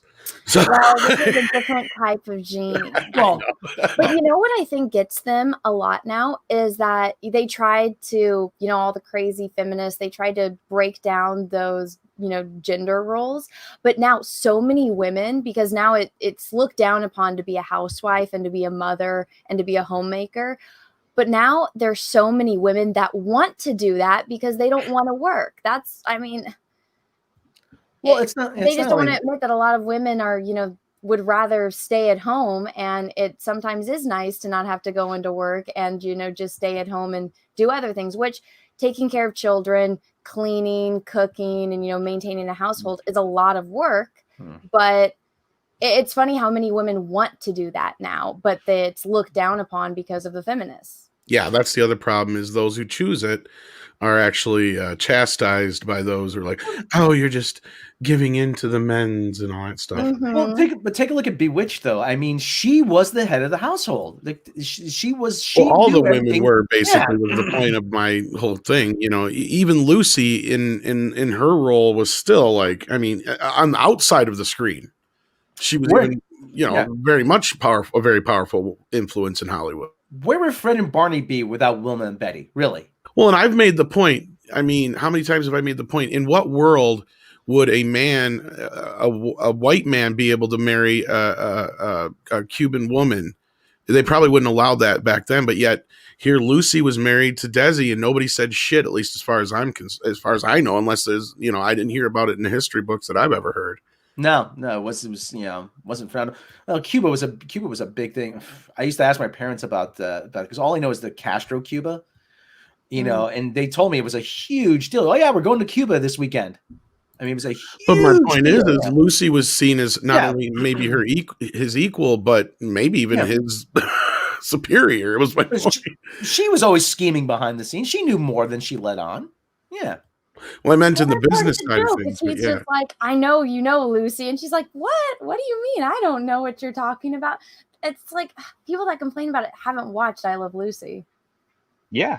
Like the staple of the show is that she's coming up with some sort of creative scheme for whatever she wants, and she's trying not to let her husband find out. But when he does find out, it's like, well, I'm still get away with it to a point. My point was that she was also powerful behind the scenes, though. She produced a lot of TV. Yeah, that's what I'm saying. Yeah. Star Trek. We owe Star Trek to Lucy. We do. Yep. Yeah. Lucy, you keep this up, I'm going to the Mertzes. Well, and Dr. Coffin Nails is right, because when the marriage dissolved, who was still pretty much in control? It was her. Well, it's her. Yeah. She was still doing stuff afterward. What was Desi afterwards? Desi was doing Saturday Night Live, actually. He was probably actually a lounge singer by that point. But anyway. I can't remember. How come when she gets pregnant, how come they weren't allowed to say pregnant on TV? Just those, it's weird standards and practices for television. There was a lot of no pregnancy, no toilets. Everybody knows what happens when a woman is going to have a baby. That means pregnant. So I still don't understand why that's a controversial. They hit her first one, but then didn't she? Wasn't she did was allowed to have the She was- baby the They second said time around? Wasn't she the first person to have a baby on television? yes, like that? yes. Yeah. And actually, the first rerun ever was when Lucille Ball went into labor. So they replayed the previous week's. Oh, that's right. episode, Yeah. But they couldn't say she was pregnant. She was expecting. Oh, that's right. Yeah. Now, That's kinda censors cute, are but some of still. the very sensitive and That's idiotic true. people you'll ever find in the They entertainment. I Love Lucy was the first show to show one bed in the bedroom. They didn't use it, but they showed one bed. That's very true. Very true. So Andre, was there anything else we needed to cover, or should we jump into some of these super chats? I here? think we can jump to the super chats. I think we've covered most of what there is to cover on these news here. I think we're all in agreement that this is absolutely some level of Mark Hamill and Peyton Reed casting shade at the entire opposing faction. Basically, I can't imagine otherwise against the backdrop of all the coverage that they have been getting over the last few weeks. And Thanatos Felicitas just says the monsters. I don't know why, but hell, it's a very progressive show. It even had dead people and monsters in their Damn it. leads. So Sorry. there you go. And the black sheep was the pretty little blonde girl. Yeah, I love that bit. It still works. Yeah, all right. With that, I'm just refreshing here right now so that we can get into the super chats. We have a few to get through, but we'll get through them all. Wow. Here we are. Mark C said for $10, I think people are in the wrong places when finding the comic stories that influenced WandaVision. Everyone needs to check out John Byrne's Avengers West Coast, Vision Quest, and Darker Than Scarlet. So yeah, do check that out. And Martin Trusbach sent us 50 Danish krona saying, greetings from Denmark. Think HBO Max will rethink releasing Dune / other autumn movies in theaters only. Oh yeah, we ran that one. We didn't have script then, though. Have you heard anything about Dune at all, Script Doctor? Currently, they're still under the same pending deal of a day and date release for October. Currently, I don't know if that's changed yet. Nothing has come across my my desk. All right. And then moving on to up to where we I did some repeat there, so yeah, good going there. But yeah, there was one thing that I actually didn't answer that was asked earlier. Spider Unlimited said, I hear it's hard for non-American audiences to grab the TV concept. Can Andre or H confirm? It wasn't hard for H to grab because he's from the UK, so they had access to all of that. As for me, all of those series that you mentioned, the I Love Lucy and all the other stuff that you mentioned, I have never seen a single episode of them in my entire life. Not one. However, I am aware of all of their, or at least I Love Lucy, I'm aware of the existence of it. I kind of get what it is. So although I have no familiarity with the much TV from that era, I kind of get what they're going with. But I do think that it's not going to translate all that well everywhere, because I'm perhaps above average into genre culture and TV entertainment and stuff like that. If you ask some other random people in Norway, Sweden, Denmark, Germany, I think you'll get some mixed responses. So I don't know how well it's going to translate. Let me ask, what more in Norway, what era of television are you more familiar with? 80s, 90s? I mean, 80s. From 80s onwards, because we didn't really get American TV until the late 80s. That's the first time we got some proper American channels. So of course, you'll have Gunsmoke and Western series and stuff, but proper TV series that's kind of begins in the 80s. So the Cosby Show, Friends, that kind of stuff. Yeah. Cosby Show, Friends, Hunter, Agent Adderley, Like Blackadder is British, but I meant to say Airwolf, the A-Team, stuff like that. Miami Vice. That's kind of like where Norwegians started watching American TV. It was like those stuff there. That generation of TV. And of course, you have like some series from the 70s that some channels would pick up for cheap, but nothing earlier than that. Odd Couple? Did you ever get the Odd Couple? No, okay. Never. You might like that though, so look into that when you get a chance. Felix, Jack Klugman, and Tony Randall. You might like that. Yeah, the movie's best though. So yeah, and also again, this is unique for Norway, but we never had Star Trek the original series, not one episode broadcast of it in Norway ever. You had TNG though. I think you mentioned that. Yeah, but that's like a recent thing. We didn't have that 15 years ago. Oh yeah, sorry, Next Generation. Yeah, I was thinking the channel TNT. Yeah, we got the Next Generation. We got that in the mid-90s. I remember when I was there in 2009. Actually, I did see an episode of TNG in the hotel. Yeah. So TNG we got in the mid-90s. I think in 94. I think is when 94 is when we got TNG. Yeah, I also saw the Daily Show, and the Daily Show was still good. It was 3 weeks behind, but still, it was like, oh wow, this is a nice surprise. Yeah, we got like in the 2000s and stuff. Then we had we also had daily shows like that. And now I think it's just a couple of days behind, like a week maybe. So yeah, we have that. But like the 50s era TV, most people I think are gonna like guess what it's about, but very few will have like any familiarity or like references. And like, for instance, if you go and you say "I love Lucy" to a random person in the street here, people are going to ask, like, who's Lucy and why do you love her? So yeah, that's not going to translate all that well, I think. You know what's funny is before He-Man, when I was a kid, it was "I Love Lucy," so I had to sit through that first. Oh, there you go. But moving on with Super Chats. Yes. Silver Nova sent us $10 Australian. Thank you so much. If Rian still gets his trilogy after this, it will subvert the expectations of God, the entire population of the Earth, and any nearby aliens who receive our broadcasts. It will indeed. Pretty much. And Stephen Otten says, point to Skywalker. # shots fired. Yeah. Technically, shots returned. Oh, very true. Very true. Return fire. That's what this is, because there were some opening salvos years ago. And Russell Hall says, Hamill's a raving borderline SJW prick, but he was underrated as an actor. For proof, watch his command performance in the 1993 horror film Body Bags.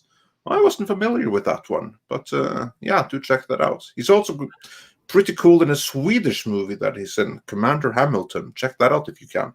Well, you know, we gotten to that point now where you almost have to try and remove the actor from their politics, because just about every actor has come out with their politics now, one way or the other, mostly one way. Yeah, mostly one way. Yeah, but no, brave souls the other, but mostly one way.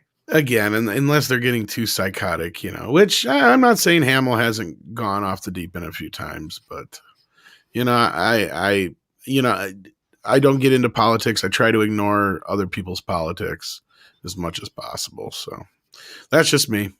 Yeah. Lego Darth Jar Jar says for $10, thank you so much. You guys know the official Star Wars social media page wished Kelly Marie Tran happy birthday yesterday, but completely ignored that it was also James Earl Jones' birthday. Unreal and disrespectful. This is a good point. I remember reading about that. Yeah, that's pretty telling that they would remember Kelly Marie Tran, but they would completely ignore the voice of Darth Vader, who is also Thulsa Doom, I might add. What do you all think about that? Anna, what's your thoughts on them snubbing James Earl Jones that way?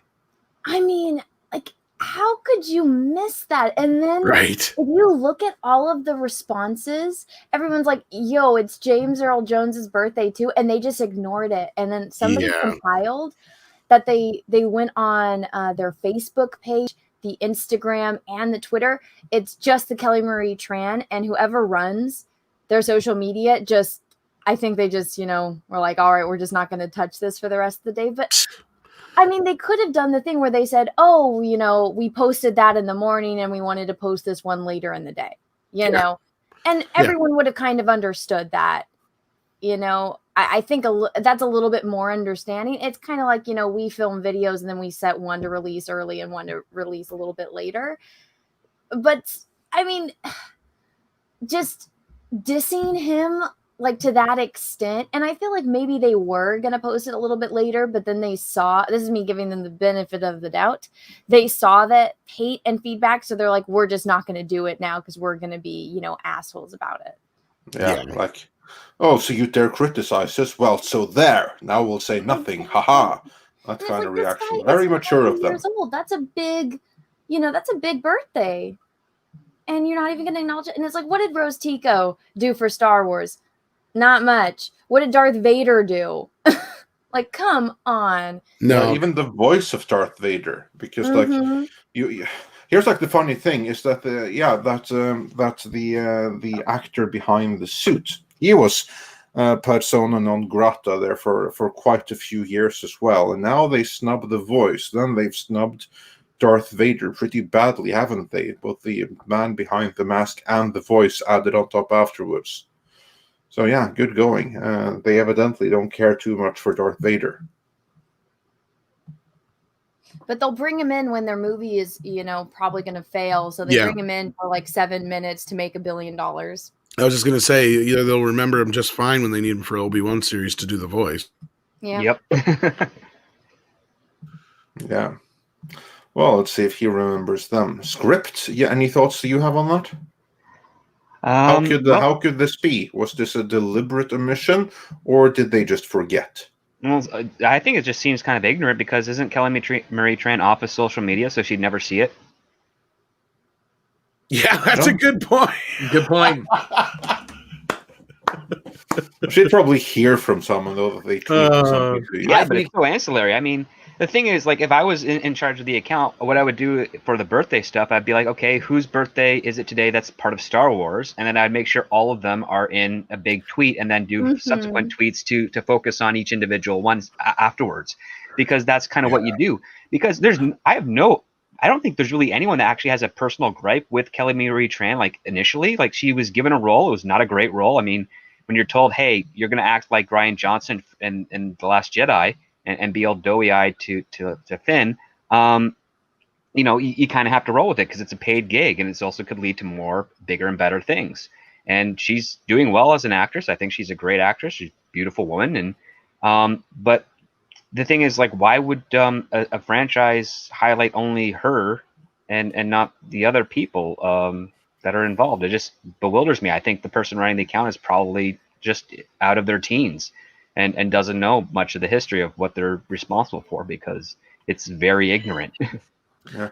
A script before we move on, real quick, because you mentioned something like a parallel between Finn and Rian Johnson or Rose Tico. Like, take us through that parallel from your perspective. Well, I mean, I understand that the general one is that Holdo is Kennedy and Poe is Rian Johnson, but the thing is those two butt heads a lot, and my understanding from the set stories is that there was no conflict between those two. If anything, everything was cooperative. That's why it's his fantasy. Maybe it's his fantasy, but the other part I'm looking at it is, well, Rose Tico, what she wears and her haircut and the way she holds herself is just like how Rian Johnson holds himself. And on top of that, she's enamored with Finn. And Finn's entire goal is to support and find Rey, and isn't that Kathleen Kennedy's goal? Support, find, make Rey great, help her out, all that stuff. Like, so isn't that their more genuine dynamic between the two of them? Is Finn is Kathleen Kennedy? She wakes up after being unconscious because she wasn't really involved in what was going on between the movies, and she's like, I got to get to see Rey because I wasn't here for the first film, so to speak, is for Kathy. It was all JJ and doing his thing. She was kind of in the background. But now that she's here for this film, she's like, I got to see Rey. And everything that they do, their entire subplot and everything has nothing to do with Star Wars, which is a lot like The Last Jedi because it doesn't have much to do with Star Wars. And it's completely useless. And they're just on this rompy adventure to rescue animals and not care about, you know, the human lives and alien lives that are enslaved at this bar or something, or casino. Screw those kids. They got to learn a skill anyway, you know? Yeah, exactly. I just feels like it's a stronger parallel between them, because even at the end, you've got Rian Johnson saying his message and before kissing Finn, you know, which is this, don't fight what we hate, but save what we love. It's like, that's what a director would say. And that's, you know, what Kelly Marie Tran's being forced to say. And, you know, just that nice little kiss. It makes sense. And Kathy thinks that she's going to sacrifice herself to save Star Wars, but Ryan's like, nope, I'm going to come in here and save you because we still need you to do nothing for the rest of this franchise. So yeah, I just think there's a little bit more parallels there as well, and I don't disagree with the fantasy of maybe having a little bickering back and forth for a power play between Holdo and Poe. I think the whole thing's freaking creepy and stupid. It definitely is, yeah. You know, now that you mentioned it, scripted does make sense. Like, you know, the little nebbishy doughy person with bad hair comes in and has to try to, you know, rescue her idol. Yeah. Yeah. Well, I mean, think of it this way: he comes in and tases Finn, and then Finn wakes up. He's like, "No, I'm still going to be your friend. Here's this idea, my taser to Star Wars." And she's like, "You know, I like that. Let's go. Let's run with this." The whole, you know what is it? Script, because you're a writer. What is it with the whole fanboy, fangirl, self-insert shit we see all the time now? I can't stand it. It's everywhere. Kamala Khan, the dumpy girl that Anna redrew, did a paint over of. I mean, which one? Oh, the I'm Not Starfire. Which one? The I'm Not Starfire, the Wonder Woman cover. What is it? Oh, the Trailblazer. Yeah, and the Trailblazer. I don't get it. Part of me, well, some screenwriters I know wanted to be actors and were never very good. And this is like way back then. They also wanted to be popular, so they would usually do some self-inserts, but they usually grow out of that.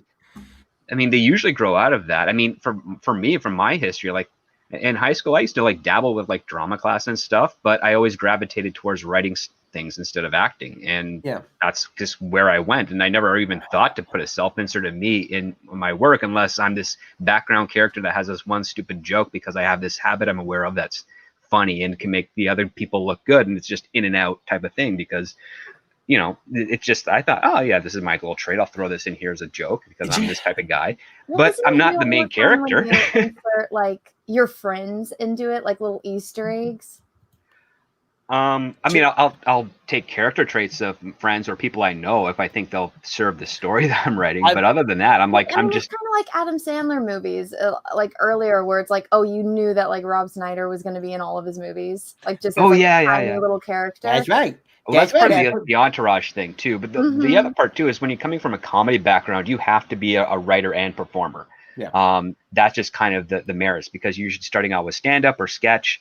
And, you know, you got to write and perform your own work. So you have a little bit, you can do your self-inserts, but at the same time, the best ones are the ones that are making fun of themselves in their work. And they're not bringing it to the attention, like in a Saturday Night Live style, where they'll do something like Kate McKinnon was doing her Hillary Clinton stuff. And she was constantly saying like, oh, I'm going to always be running for president. It's like for the joke was that you never have the main character acknowledge that she's always running for president. You just have her show up all the time saying she's running and that this is, and not even acknowledge it. And then everybody else would make the jokes about the fact that she's not giving up. And she would just be in denial, because there's your comedy, because it comes out of conflict. And it's part of the thing of screenwriting, where you do a setup, you do a distraction, and then you do the surprise. And the surprise is supposed to reflect the setup, and the distraction is supposed to be other entertaining aspects to sort of, basically just distract you from that surprise, so that you don't realize where it's going. And when it does happen, you get that aha moment and that cathartic release, and like you're enjoying it. Oh yeah, and stand up there, it's premise, setup, punchline. That's basically it. But I've noticed though, and there's a pattern here though. Everything, whether it's I Am Starfire, whether it's Gotham High, that idiotic Gotham High, or whether it's Kamala Khan or whatever, Ms. Marvel, all their shit takes place in high school. These are all developmentally arrested people who were never popular in high school, and now they have to live out their fantasies vicariously through these characters. Waiting for someone to say you're right, Rob.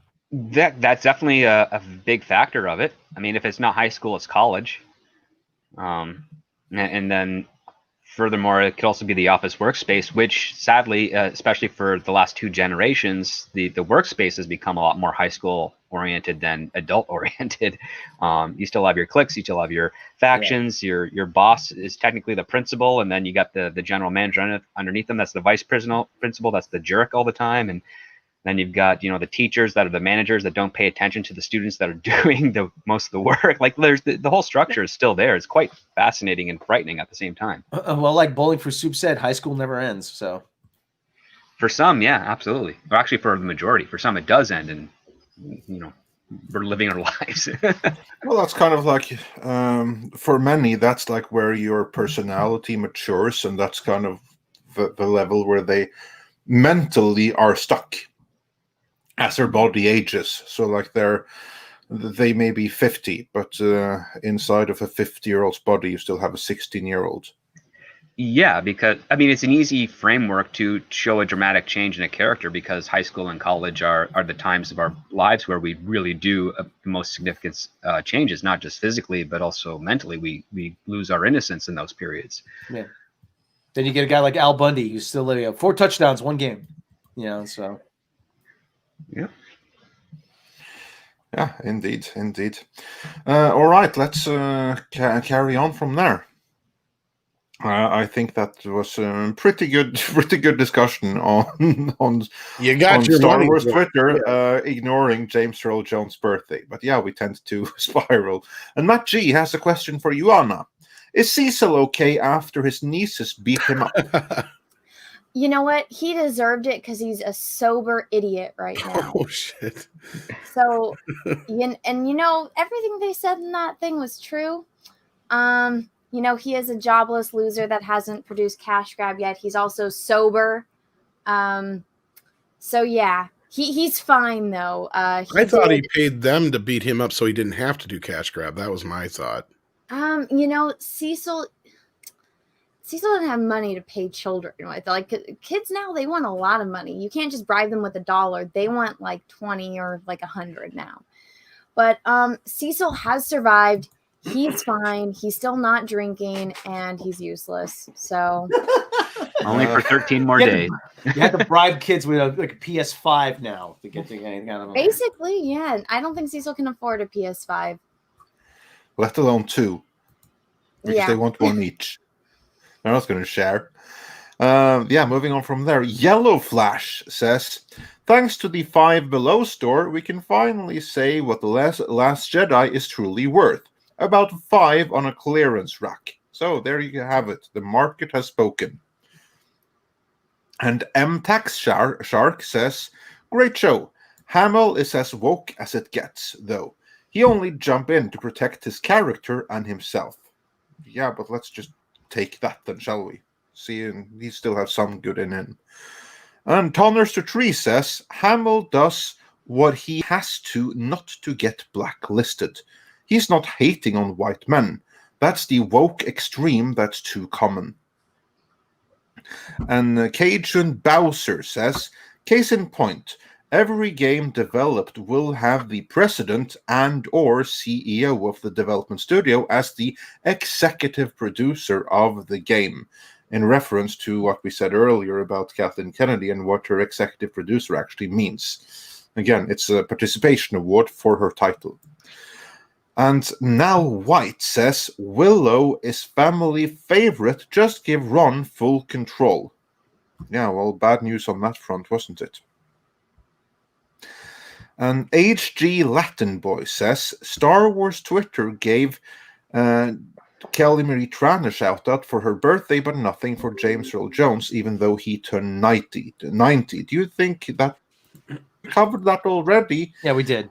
Yeah, so I don't know what more we can say about it. Other than, I'm convinced yeah. I'm convinced the guys running the social media Star Wars stuff don't know who James Earl Jones is and just think probably they probably think it's just Sebastian Stan under there. You know, oh, just another white guy under this suit. Probably they probably thought he was white. So. Not Sebastian Stan. Stan. Not Sebastian Stan. Sebastian Shaw. I'm sorry, my mistake. Yeah. Either way, in any event, I honestly don't think that they knew, that they cared, that the people running the social media thing there right now are so useless that they probably might not even have been aware. Tonnerster 3 also says, "Sorry guys, was thinking of Gary Kurtz, who passed." Oh, did he think Ben? Either Ben Burr or Dykstra. Ben Burr's still alive. Yeah, all the other names we mentioned are still alive. Dykstra's a little iffy though, because he's not easy to work with these days. Yeah, he's getting up there. Yeah. And Mr. Tickletrunk says, "Peter Griffin, hey, check it out. It's another woman, probably the other one in the galaxy. Lewis, I don't like her. Family Guy Star Wars. Yes, you had an exchange like that there." That was when Mon Mothma was introduced. Yeah. And Russell Hall says, "When is Preston Poulter getting a trilogy from KK?"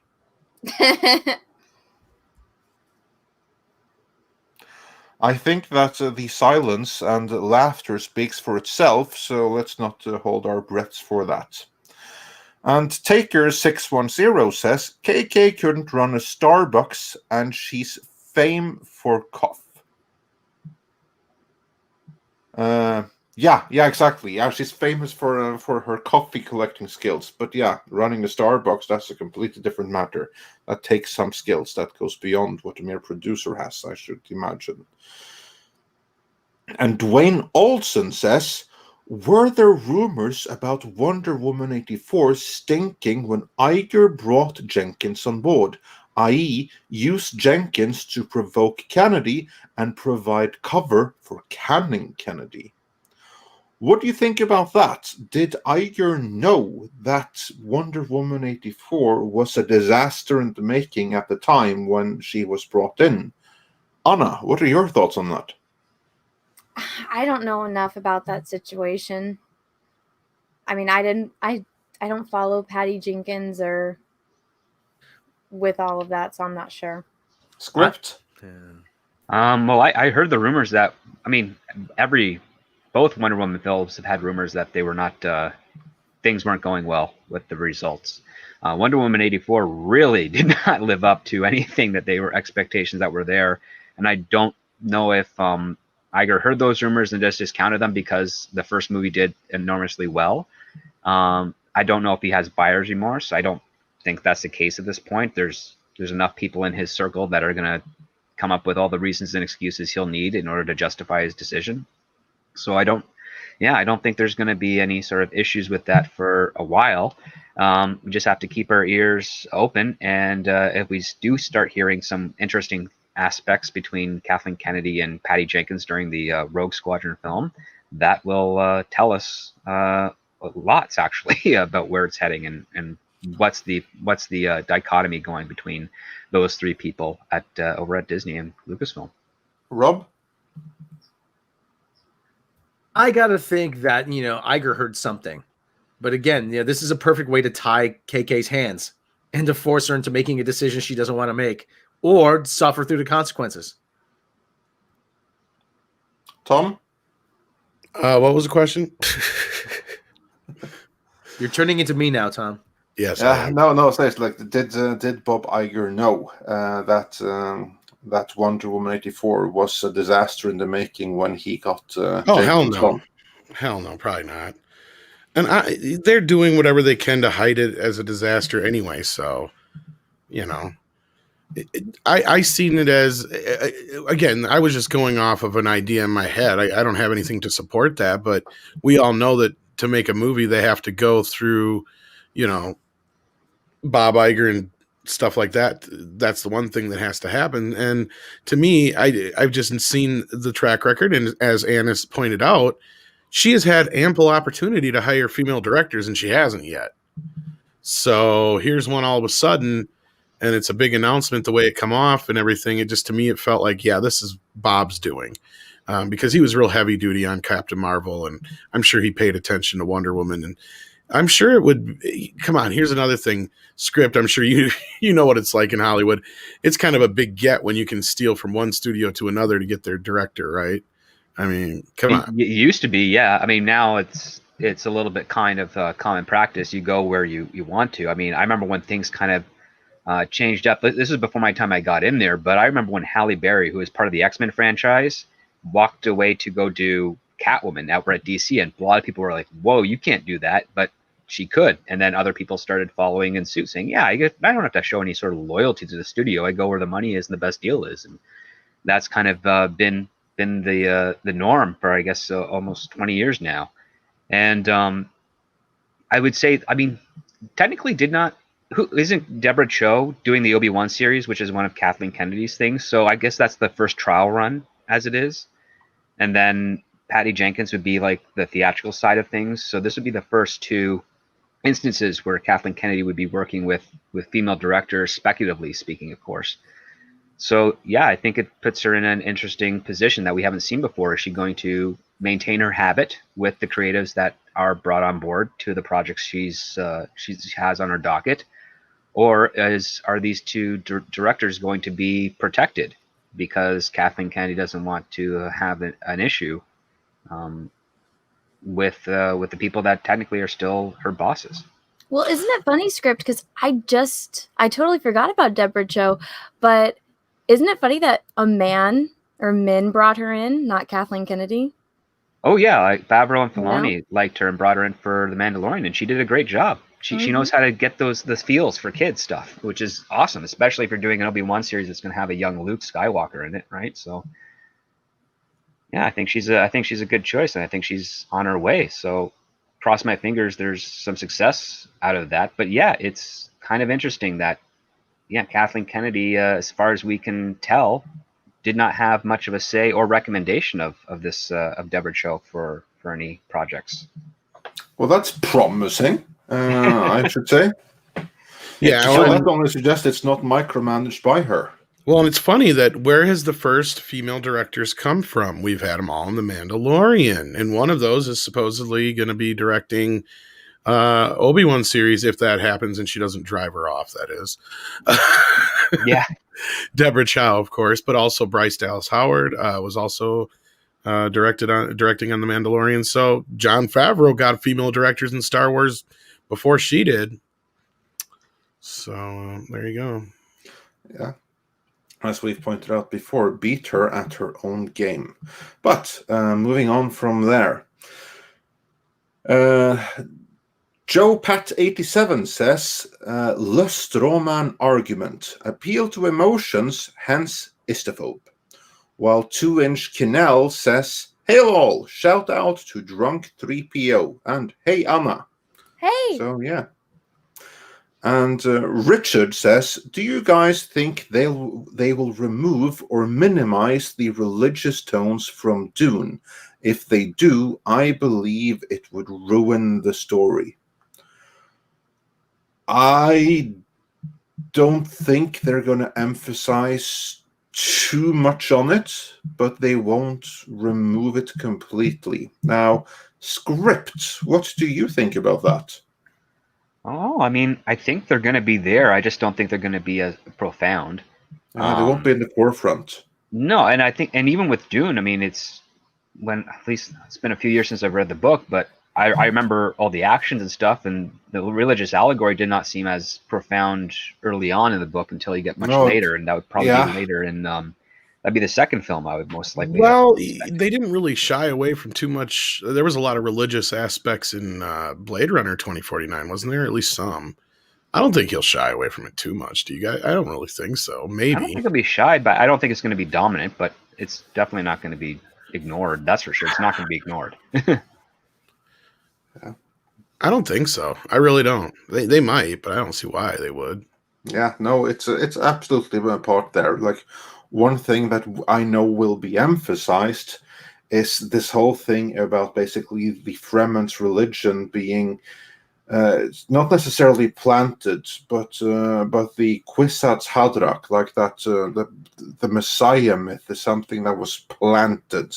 That's going to be a subplot that will be brought to the forefront. So I think it'll be there, but well, it remains to be seen how it will be executed in practice.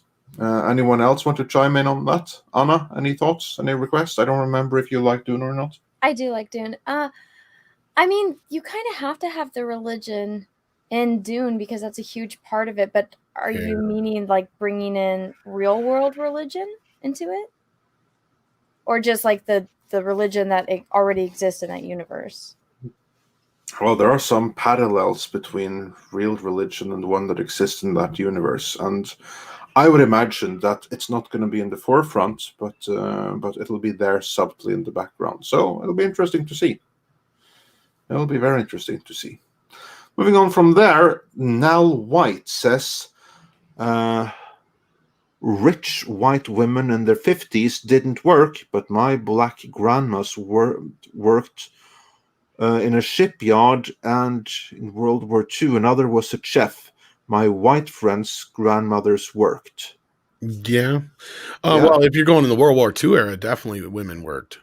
My grandmother assembled bullet casings at a factory around here. So, I mean, yeah. Well, I mean, I remember my mom didn't have to work until probably about mid-'80s. That's when she first started working. So, yeah, like there's been ups and downs throughout history where, and then you had the men coming back from war, and then a lot of women were put out of work for many years. So, yeah, it was a tumultuous time, that's for sure, but definitely. And Tonnerster Tree or rather, he asks, will Dune be on HBO Max? And the answer is, of course, yes, it will be on HBO Max. The real question is, will it be on HBO Max day and date with the theatrical release? Script, how is that shaping up? Still looks that way, I think. That's as far as I know. If that's changed, Seth, please, anyone, feel free to let me know. I mean, I don't talk about that type of stuff on my channel, but I'm always curious because I want to see Dune. If I have the means, I'll totally see it in theaters. Yeah, for now, things still look like everything's on normal course. If something changes over the summer where we can go back to social gatherings, which would be nice, I don't see for a second anyone having an issue with putting Dune back in the theaters exclusively for a shorter period and then having an HBO Max run afterwards. But yeah, things are still up in the air from as far as I know. Yeah, Tom, any updates? Just what I heard. Like I said, all I've been hearing is just the rumbling rumor that it's going to get moved up, and just the same thing I said when I heard about Godzilla and Kong was that obviously they worked something out with Legendary. Mr. H seems to think otherwise. He could be right. I know he has a few ears to the ground too, but no, like mine's just rumblings, not even anything I would call a solid rumor. I'm a little bit with Mr. H on this one. There was a time when it looked like Dune was going to be her earlier and straight to HBO Max, whereas now the rumblings I've heard also say that it's probably going to be later, have a theatrical window before HBO Max, and the trade-off for that was Kong vs. Godzilla coming earlier.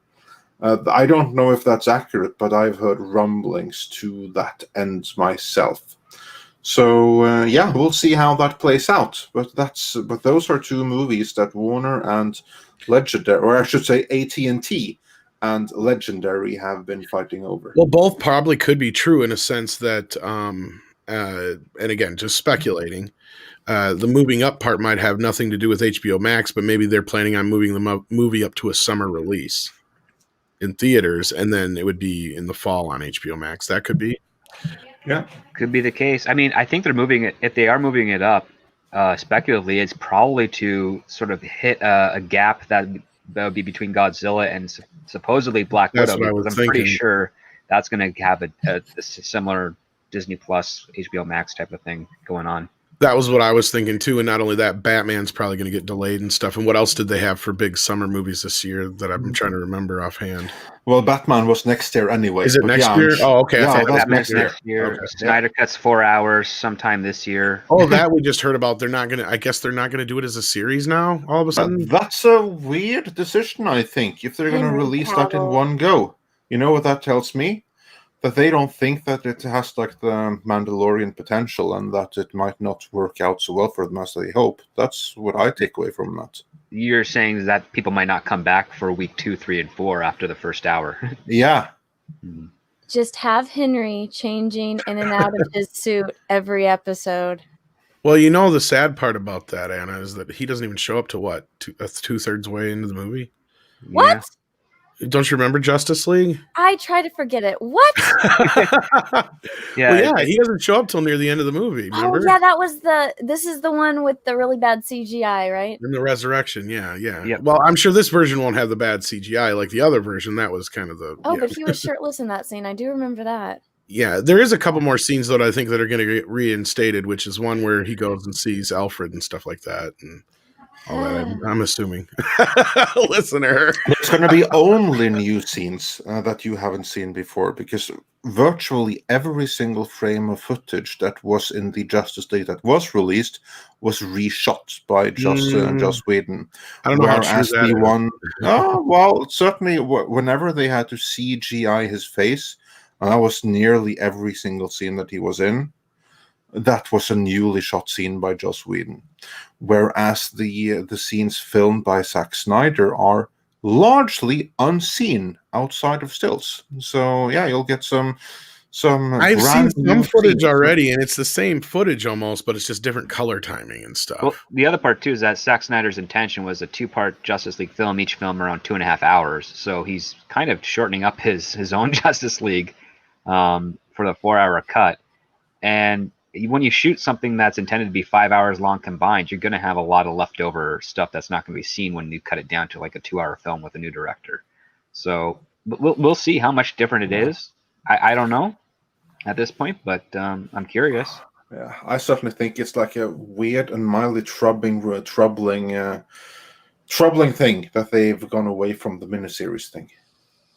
But, Yeah, it does seem weird. I'm not sure that's good news at all. But I did hear, like, not too long ago, they're going to release it on 4K Blu-ray and all that stuff at the same time, too.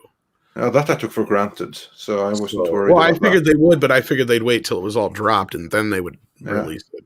But I thought I heard something where it's coming out day and date. So I don't know.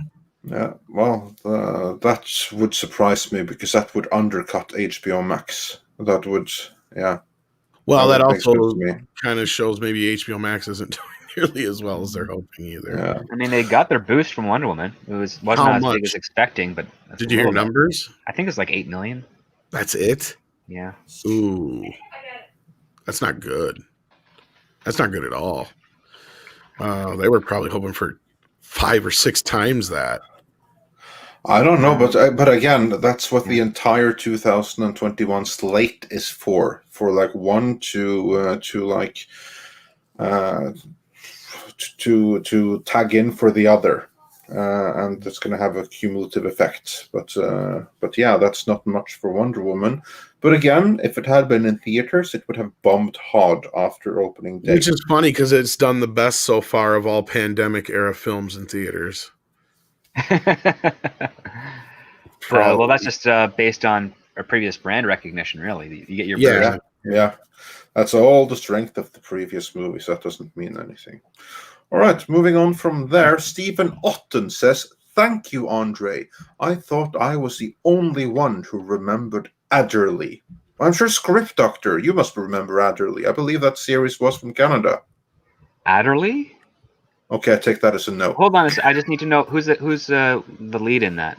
I don't remember. It was like this detective series from the late 80s, early 90s. I believe it was Canadian. I think I might know what it is. It just it was like a CBC show, I think. Yeah, it was like a guy who had like a paralyzed left hand, so he wore like a black glove. Yep. Okay. Yeah, I know. I do know that one. Yes. Yeah. There's 3 of us that remembers Adderley. Yeah, vaguely. I remember the imagery a lot. I don't remember the content of the episodes, but yeah. Yeah, I do no, remember. neither do I. But like just springing back to like when we first started getting American series in Norway or from North America, then since this one was Canadian, that was one of those that sprung to mind. Yeah. Yeah. Winston There you go. Record. Yes. Okay. Yep. I know. I remember this one. Yeah. Hour long. Yeah. That was yes. I saw that. Okay, it wasn't on CBC. It was on Global TV. Yeah. Oh boy, this is taking me back to like late '80s. Yeah, there you go. There you go. Dr. We- Coffernale saw Wonder Woman in IMAX, so that means you saw it for one scene.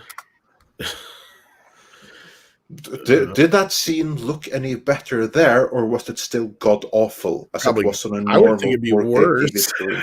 I would think the crap would stand out even worse. And yeah, I I would gotta think so. I gotta correct myself. Wonder Woman had the best opening in the pandemic era, I should say. Best Yeah, opening, certainly not legs. not legs. No. Yeah. And then Daniela Maya sent us a €2 donation, so thank you for that, with no further comment. And Milo also sent us $5, saying, "Here, have some money." Oh, well, thank you. We really appreciate anyone keeping our light on. And then Daniela Maya sent us another €5 super chat, this time with a comment.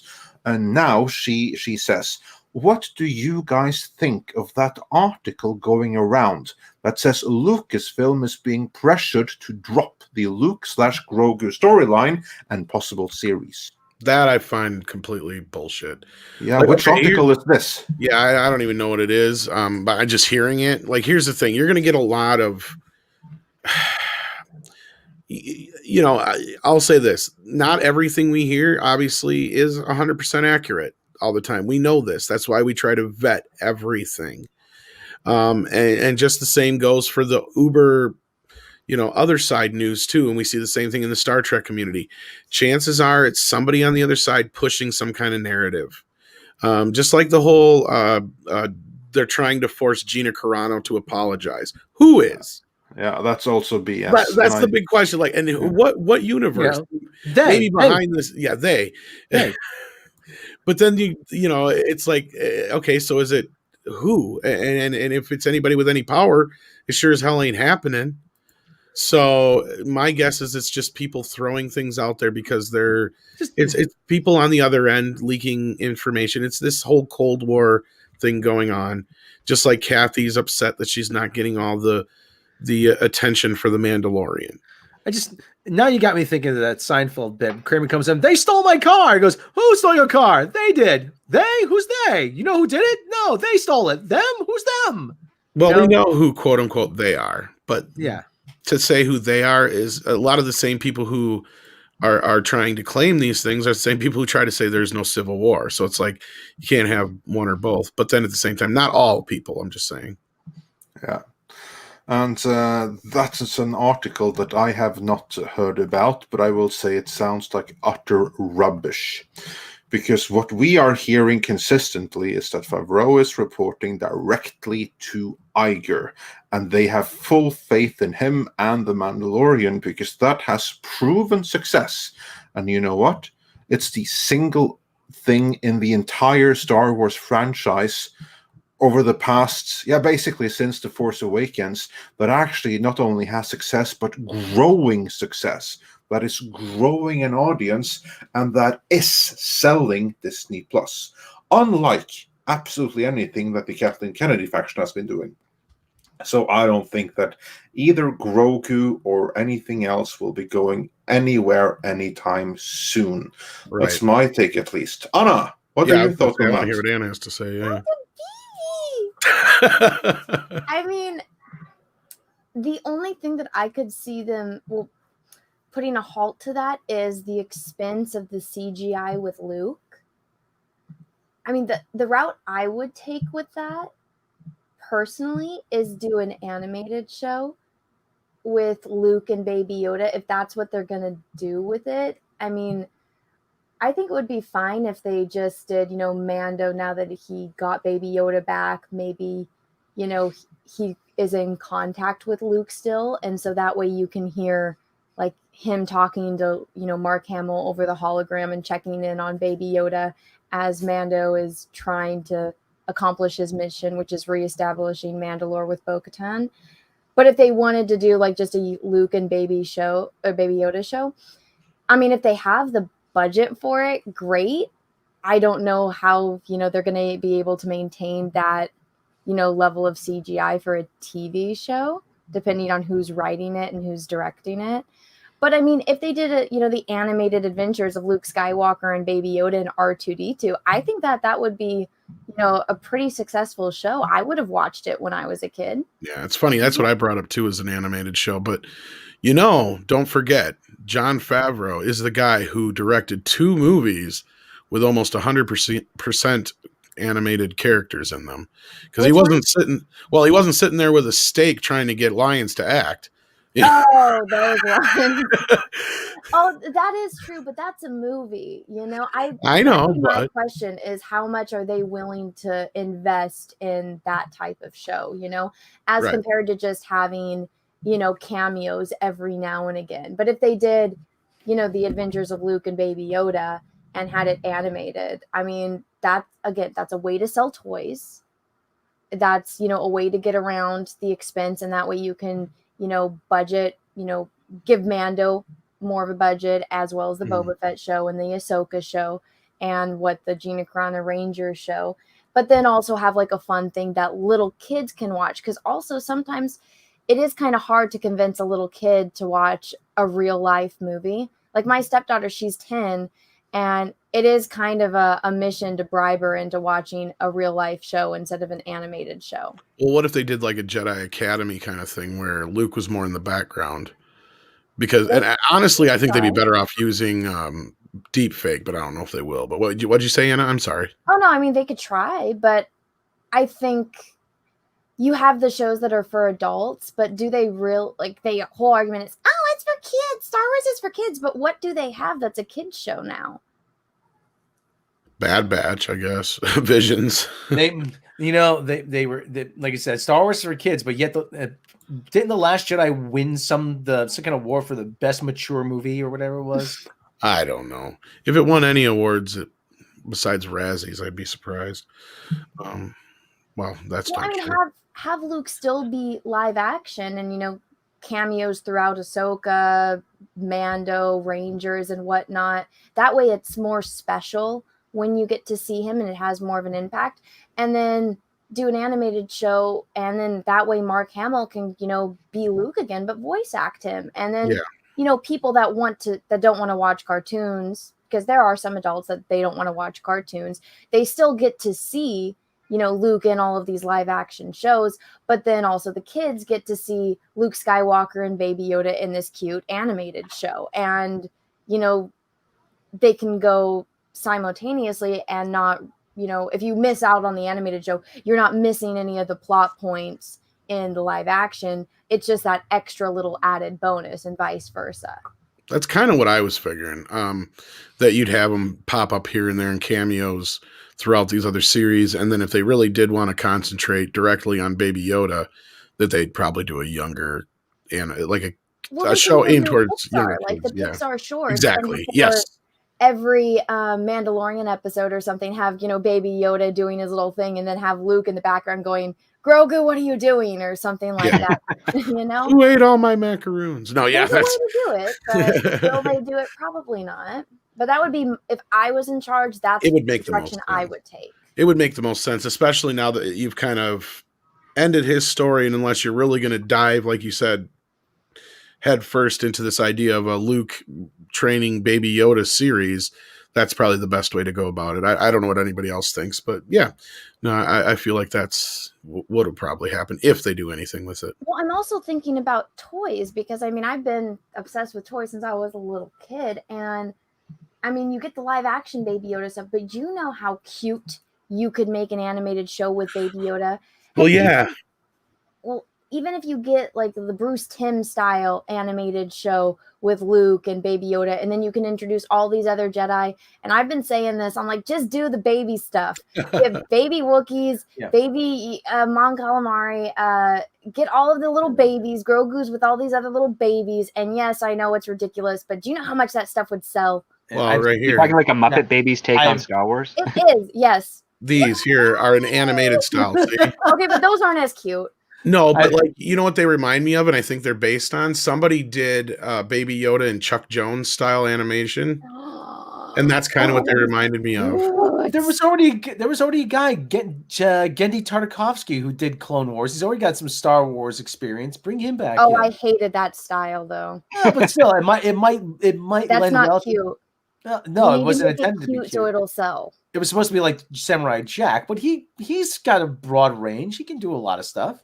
Oh my god, could you imagine Baby Yoda, but like drawn like the Powder Puff Girls? I've seen your reaction to Baby Yoda toys, and yes, I can imagine what. Here's the Chuck Jones style. That's still not as cute as it could be. Like that looks more like a girl. Yeah, but it's all the Chuck Jones with the button nose, and look at the frog looks just like Michigan J. Frog.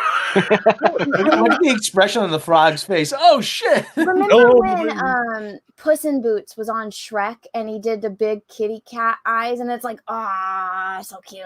If they did, like, could you just imagine Baby Yoda and looks like no cookies, and Baby Yoda does the big Baby Yoda eyes into anime? Oh, it's so cute. Baby Yoda's eyes are already default big baby eyes. I know, and just imagine him taking that to the extreme. It'd be so cute. Where's and that? It would sell a lot. Okay, everybody who has headphones in, please turn down your I'm volume. sorry. No, because this next one's really going to make you go. Oh gosh, what is it? I know, he just wants the little thing. He's just so cute, and he's so happy. Look at his eyes. He got the little shine. He's like, I'm going to get that ball. It's going to be my ball. Look at his little ears. The way they fall is so cute. Oh, I'm sorry. No, I just had to warn everybody You're that forgiven. there's going to be some squealing involved because you're right. It lends itself perfectly to that kind of an idea. But yeah, that's kind of where I see it going too. All right. Getting back on track. Yes. To sum it all up, the Baby Yoda storyline isn't going anywhere anytime soon. But there's more people asking about that because other names were taken. Asks for 10 euros. Hey guys, rumor has it that KK's position at Lucasfilm has just been solidified and that the Luke Grogu storyline is under existential threat. What's your take on that? And then I wonder, where is this rumor coming from? Because this makes absolutely no sense. I mean, did Mike Zero put you all up to this or something? Mike Zero wouldn't even say this. This is what I'm saying. This sounds like a counter narrative coming from the KK camp, and I've been seeing it. I've seen it very active lately, and it's very, very calculated, just like the Star Trek stuff, just like the Doctor Who stuff. And that's where I love the camaraderie I see even within our own community about, well, is there this division or isn't there? Yes, there clearly is, or we wouldn't be having the KK bots out. Like they are out in full force. I've never seen them before. They're definitely not. They're not the same as the TLJ supporters. Anybody else have anything to say or notice anything like that besides? Well, no, I think maybe this is I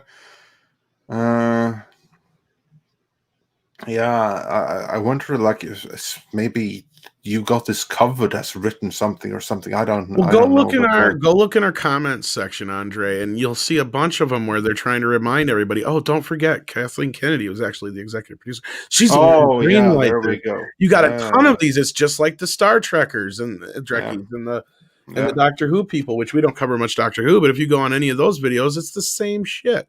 Yeah, I mean, I think anything that we can understand is that since Disney has made no effort to promote a possible replacement for or successor would be the word they would use for Kathleen Kennedy, where no one's going to really be, she's not really going anywhere. She doesn't have to go anywhere yet.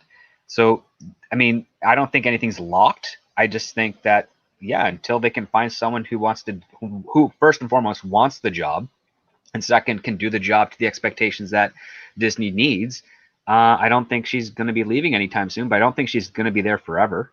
And I don't think she's going to be there permanently. And I don't think her contract is going to be renewed, but if anything extended or another type of soft deal would be put in place at best. But I don't think there's any permanence going on yet.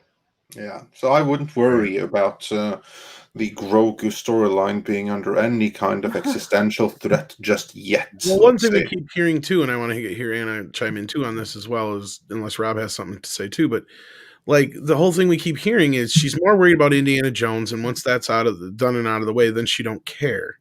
Like that, I've heard that several times now. It's the last straight white male she can humiliate. Well, not just that; it's her legacy. Let's be real. Like she wants to go out on a high note, and I don't blame her for that. I mean, who would? Well, no, she's got to start with a high note before she can go out on one. This is probably her last chance, right? Let's be real. Yeah, it's her last chance to do something. But here's like the thing: like her legacy is already irreparably damaged, and there's nothing that really can be done to fix it at this point. She'll be appointed to some boards, and she'll do charity work, and she'll be I'm heading the Me Too movement or whatever, and I'm sure she'll get another couple of lifetime achievement awards before she rides off into the sunset. I changed Star Wars. Yeah, you made it suck now, bitch. Check it out. There's a woman who actually says I'm right. Look at that. Stephanie Janacek. Oh, we've had 2 today. Okay. 1 for Rob, 1 for Tom. Way to go. Yeah, not bad. We're knocking them out the park, Rob. Yeah, but I'll probably screw it up any moment now. So. Oh, of course. Yeah. Anyway, moving on from there. Pablo Papano says James Earl Jones was the voice of their favorite network, CNN. Yeah, this is true, actually, wasn't he? Well, yeah, they should have remembered him just for that. I believe. I think Anna's right. They should have just saved face and did it later in the afternoon, and then if they had to answer to anybody, just say, "Yeah, we just wanted to spread them out so there wasn't a bunch of attention at once." And going on the KK bots, yeah, PJ's in the chat of Orville Nation, and I just asked him about it too, and he said, "Yeah, he's noticed them too." So, and that might have been what Stephanie was saying. I was right about as well, because she also has a channel and talks a lot of Star Wars, so she may have had the same thing. Well, Lucasfilms are getting their rubles worth at those Russian troll farms, aren't they? Well, here's the thing. They do listen to us, guys. I've heard from more than enough places, and you even had Rian Johnson and a few other people admit that. We've even heard from Gina, who told, Jay that the same thing. They do listen to us.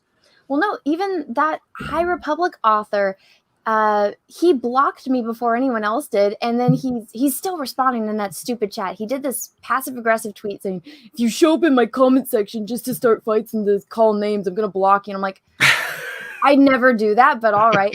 He admits to someone, because they said, was this preemptive, or like, did you interact with her? And he's like, no, I watched her videos, and it's not my thing. And I'm like, oh, so you watched my videos, did ya?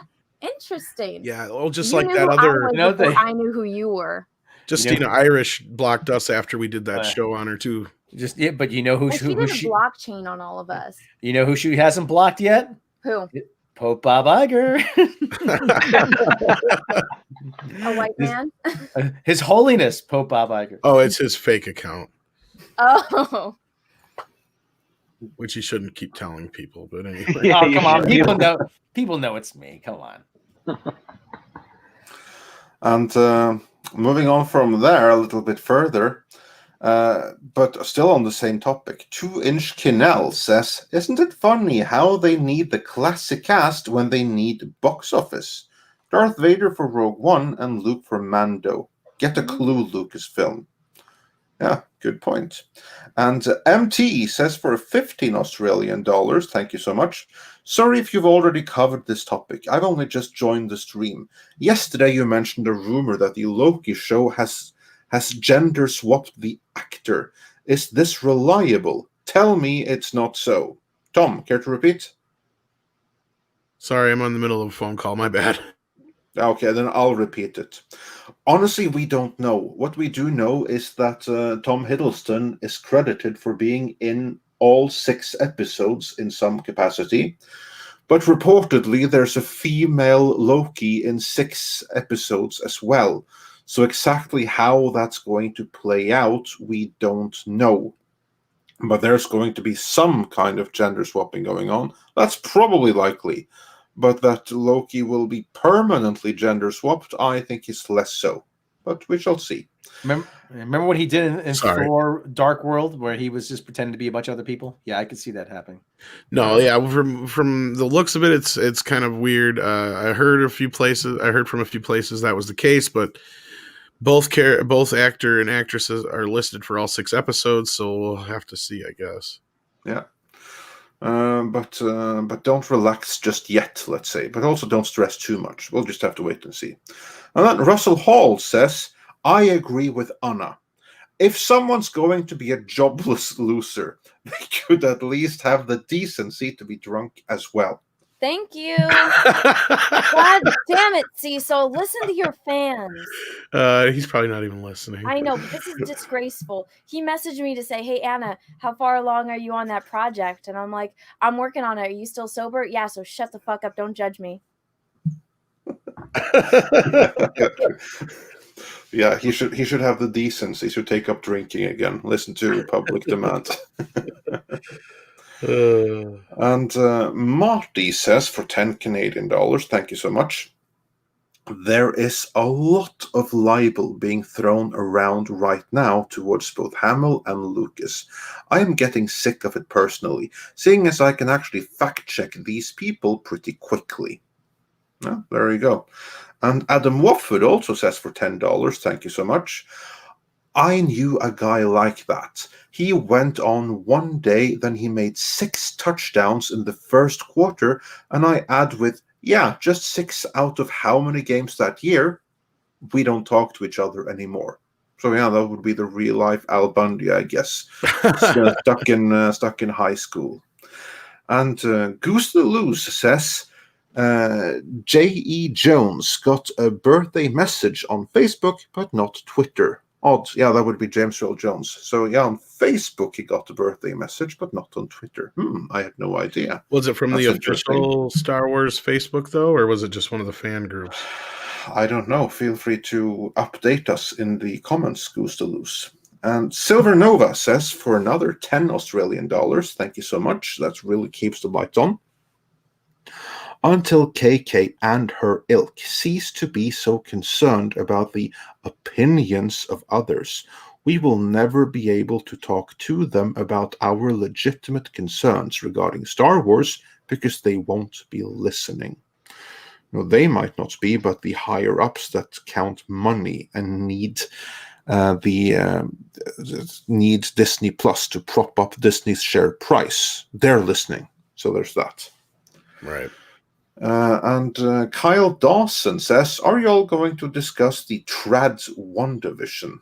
Well, yeah, we actually spoke about it for almost 3 hours yesterday, so do check out our stream for that. But since we haven't heard your take, Anna, what do you think about WandaVision? I liked it. I like watching old shows like that. I mean, I grew up watching, the Dick Van Dyke Show and the Beverly Hillbillies and stuff like that. So it's really nostalgic for me. And, even with the Munchkin, we keep trying to show her stuff. So we're rewatching I Dreamed a Genie now so she can see all of that. But I mean, I love those types of shows. So I was pleasantly surprised. And then the whole breaking the Matrix couple of scenes. I think I preferred the first episode better than the second episode. But I'm interested to see where it goes. I wasn't too excited about it, but the way that they set it up, I'm intrigued, if that makes sense. Cool. Very cool. And then can I read this real quick?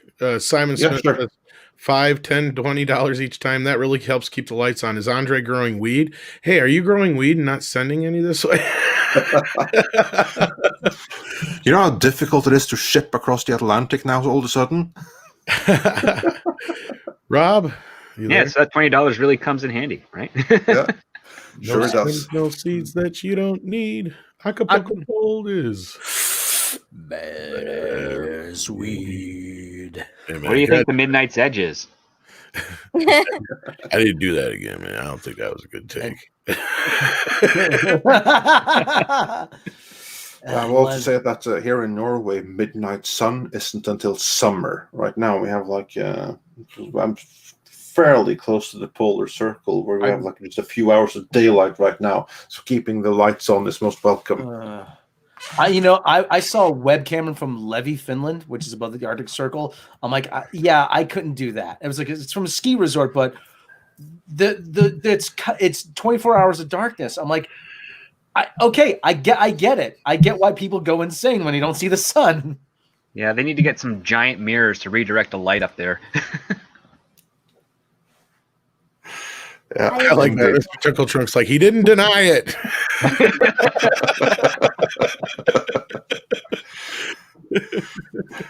Yeah, well, as Rob just said, like it gets dark here in the winter. So. Okay. Yeah. Russ, I have to do this one right now because since it's on screen because it's actually relevant. I'm hitting. There we go. No, stop. There we go. This is a great thing. Russell Hall says Loki once transformed into a mare to distract a stallion, so the Acer could get free labor. But the stallion got Loki pregnant, and he went into labor. Oh shit! This is he's not joking. This is an actual of the Norse stories that I shall very, very quickly soon start reading for Patreons. All of them in Norse mythology. You still got to finish up some other things for Patreon before you start adding more. Yeah, I know. I'm so behind on that. So yeah, but about to do like a real uptake on that. But so yeah, that's one of the really cool Norse tales, because Loki has kids, and to one of that's kids, he's the mother and not the father. That's how. Very interesting. Very interesting indeed. And moving on from there. 2-Inch Canal says 75% of Snyder's footage was not used in Joss Whedon's Justice League. Which I have to question because, I mean, again, that's what people have said. But for the Directors Guild, it has to be at least 55% for you to get credit, right, Script?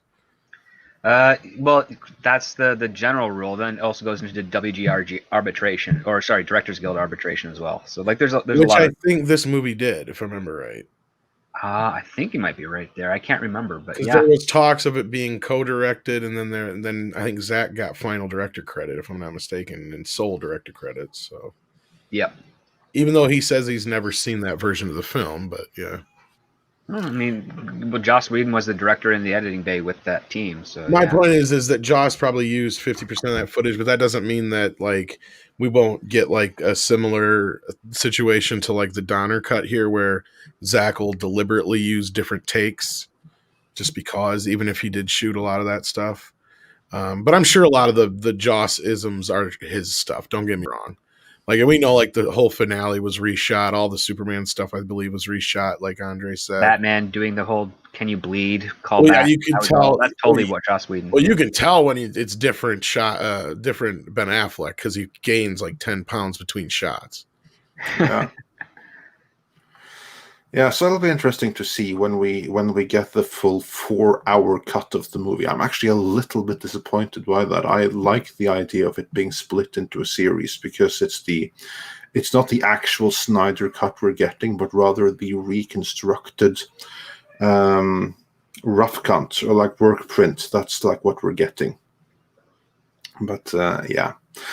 Moving on from there, here's a good question. Mr. Tickletrunk says, what did the panel think about the Dune miniseries in the year 2000? I personally thought it was amazing for such a low budget and did some justice to the books. Now, let's begin with what's going to be the shortest answer. Rob, have you seen the Dune 2000 miniseries? No. Yeah, I expected that to be the shortest answer. Tom, have you seen the Dune 2000 miniseries? I haven't seen it all. When we were in the middle of the Dune stuff, I started watching it, but I just hadn't got a chance to get back to it yet. I wasn't as engaged as I was by the Lynch version, and I should say plural, because I've watched, at least 3 different versions of that now. I enjoyed the idea that they tried to do a lot more. They seemed to be ambitious with it. I know the effects were limited for the time, but I really do need to give it a try and watch all of it and the sequel series as well. So yeah, it's definitely on my agenda. And now let's get into the fans. Anna, what did you think of Dune 2000? You know I've watched it, but I don't really remember it. I think it's one of those things that once I watch it again, I'll instantly remember. But I mean, my memory is so much clearer of the Lynch film than it is of the miniseries. So probably not the answer you were expecting, but well, we'll make to you. Script, you surely have seen it. Oh yeah, I enjoyed it a lot. It was a better translation than I was expecting it to be, and even the Children of Dune follow-up series I dug. It got introduced me to James McAvoy, and yeah. As for me, I greatly enjoyed that when I first got into Dune. Then I sorted out. I got it imported from the States because it wasn't on TV here. But I was able to import it, the director's cut version, because there's a softer version that you should completely ignore. And now I have it on Blu-ray, so that's nice. And my view is that in terms of like script and narrative, it's very good. It's better than the Lynch version for the very simple reason that it has 5 hours worth of screen time to play around with, as opposed to 2 that the theatrical version of Dune had, and 3 in terms of the various extended version. But still, this one has 2 hours on that, and that absolutely helps. Now, in terms of actors and talent and designs and effects and stuff like that, it's Lynch all the way. You have a couple of actors in there which are better than in the Lynch movie, I would say. A couple are actually better in the series than the Lynch version. The designs and stuff, not so much, but and the whole thing kind of like feels like a filmed stage production. It feels like someone has like a Dune high school play and it's being filmed. It felt like that at moments. But overall, I really appreciate it for the effort. And Rob might actually like it because it does have some nudity in it. So it does, yeah. What about any karate in it? A little bit, yeah. There's karate. There's a little. There's this actually cool thing in I think the second half with the with Paul's older sister like fighting against these drones that are coming at her with, and she's got like these guitar blades. It's pretty cool. Yeah, but I read about that in the book, and that was even boring in that. Yeah, it wasn't boring on screen. No, it wasn't. It has pretty decent karate in it, and for those in it for nude scenes, yeah, it has you covered too. So absolutely, or exposed, so to speak. Yeah, exactly. You are so right. Moving on from there, probably look at it as the ratio worth it, though. Yeah, that of course. Like, there's not much. The ratio of screen time, 5 hours, yeah. but still, it's pretty decent for all in all. And then Russell Hall says, if Anna discovers that Witcher 3 has a Henry Cavill face replacement mod for Geralt and a nude mod, she'll never leave her studio again. Hashtag PESO 2021. Especially if they do a VR version. Excuse me. Yeah. Now we got her thinking. Yeah. Well, it would appear that you now have to go and get Witcher 3, doesn't it? Well, I mean, it's not Henry Cavill, right? It's just like the video. She's saying, yeah, the super chat saying if they did, yes, of course, but yeah. Okay, so the context behind this is that I said I would play the Witcher games on like my Twitch, but I said I didn't want to just play Witcher 3. I want to play all of them. And everyone's like, oh, you're going to get in trouble because there's a lot of nudity. And I'm like, isn't there some kind of like thing that can like block out the nudity? So everyone was like, oh, you just download these mods and it puts underwear on them. But if there's a Henry Cavill mod, Then that would have to be some type of like I don't think I can private play members those only games live. stream. Now that you mention that, hasn't the DC games been like completely non-existent for the films? Have there been DC games for That's the what I'm film? saying. Like I don't think they've done any at all. I mean, throughout the Marvel movies, they've done a few of them here and there, but Yeah, not many. not to be many. fair. But they did have like a couple of good art. I wouldn't say good, but they had a couple Iron Man games and a few others. But Did they? yeah, they got Yeah. even an Iron Man VR game. I know they had like a Fantastic Four game. No, And they a had ch- ones that were directly connected to the MCU, though. I'm talking about like And Okay. a check for private chat.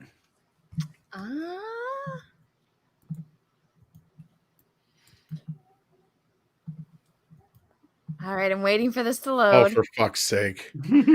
Oh God. What did you send me? What the hell? Oh my god! Oh my I think I just made her uterus explode. Well, it I wasn't can probably really a show this in a. screenshot. I need to see what. Oh my god, it's Henry Just so you guys know what she's looking at here. Yeah, they put Oh my goodness. This looks like Frankenstein. Jeez. This There is we go. different. Does he know about this? Most likely, no. I don't know. He's a gamer. But then again, he might, because this is on GameSpot. So Well, He if he kinda didn't looks know like before, Rob. he definitely knows now. well, I doubt he's watching, but he could be, I guess. Dude, No, he I just thought that was knows interesting. I was thinking about perfectly. that. Whoa, Yeah. dude. There's This is some good quality. I'm downloading this. Where's the link? I don't know. There's a mod for everything, though. There's Green Lantern Nowadays, mods for yeah. like Star Wars Jedi Academy. There's an Exarchun mod for that too. I mean, Here, geez. this isn't a nude scene or anything. You won't get in trouble, but I mean, share my screen. Like, look at how good that is. Like, they got his nose and his chin like spot on. His eyebrows are a little off, but yeah.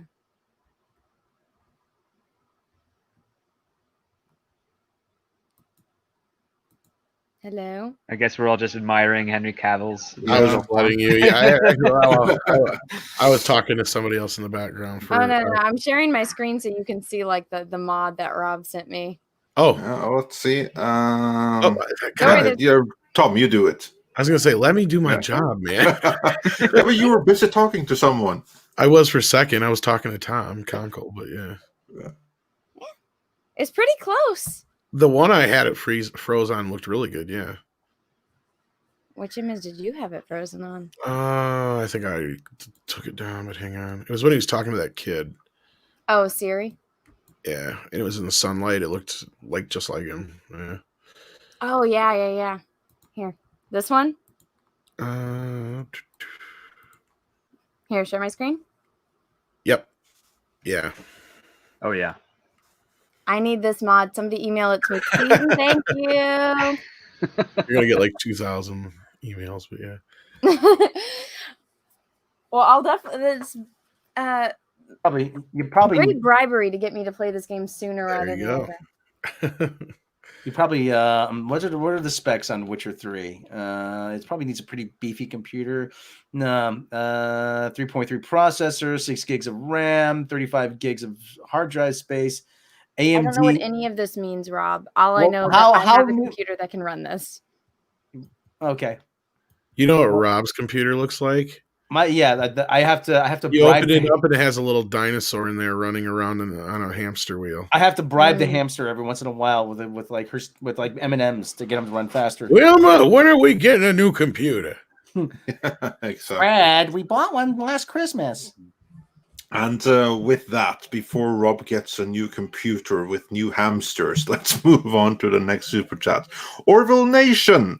And on that note, everyone, make sure to check out our video on how Disney aren't paying certain authors, and this situation still persists. So do tweet that out if you have the it still has opportunity. not And I did a resolved. video on it as Yep. well. So Yeah, it's a really screwed up situation. it's completely messed up. And according to Ethan Van Sciver, he's not too optimistic that it'll ever be resolved. But yeah, we'll see what happens with that. But anyway, Orville Nation said Kathleen is knee-deep involved in non-Star Wars projects, but is starting to feel like they have given her own little corner of Lucasfilm to play in. Yeah, it does kind of seem like that, doesn't it? What do you think about that, Anna? That Kathleen Kennedy has been like sidelined with her own pet projects, like this whole stupid High Republic thing. I mean, is she even really? I feel like she doesn't really do much. She just signs checks and paperwork, and then she just gets to go to events and say, look at all this stuff we're working on, when she really doesn't do anything. But, you know, some people that actually care, they get assigned to certain projects because they go out of their way to ask for it. This High Republic stuff was just because she finally realized, oh, they come out with books for the movies and books. So let's do one, but let's do it our way. And let's try to continue to erase the EU. So they came up with this stuff. And I mean, it's shit, but I don't think she's really too involved in it.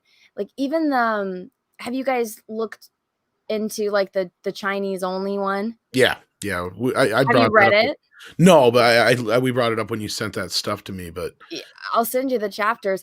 I just am finishing up the second chapter that somebody translated.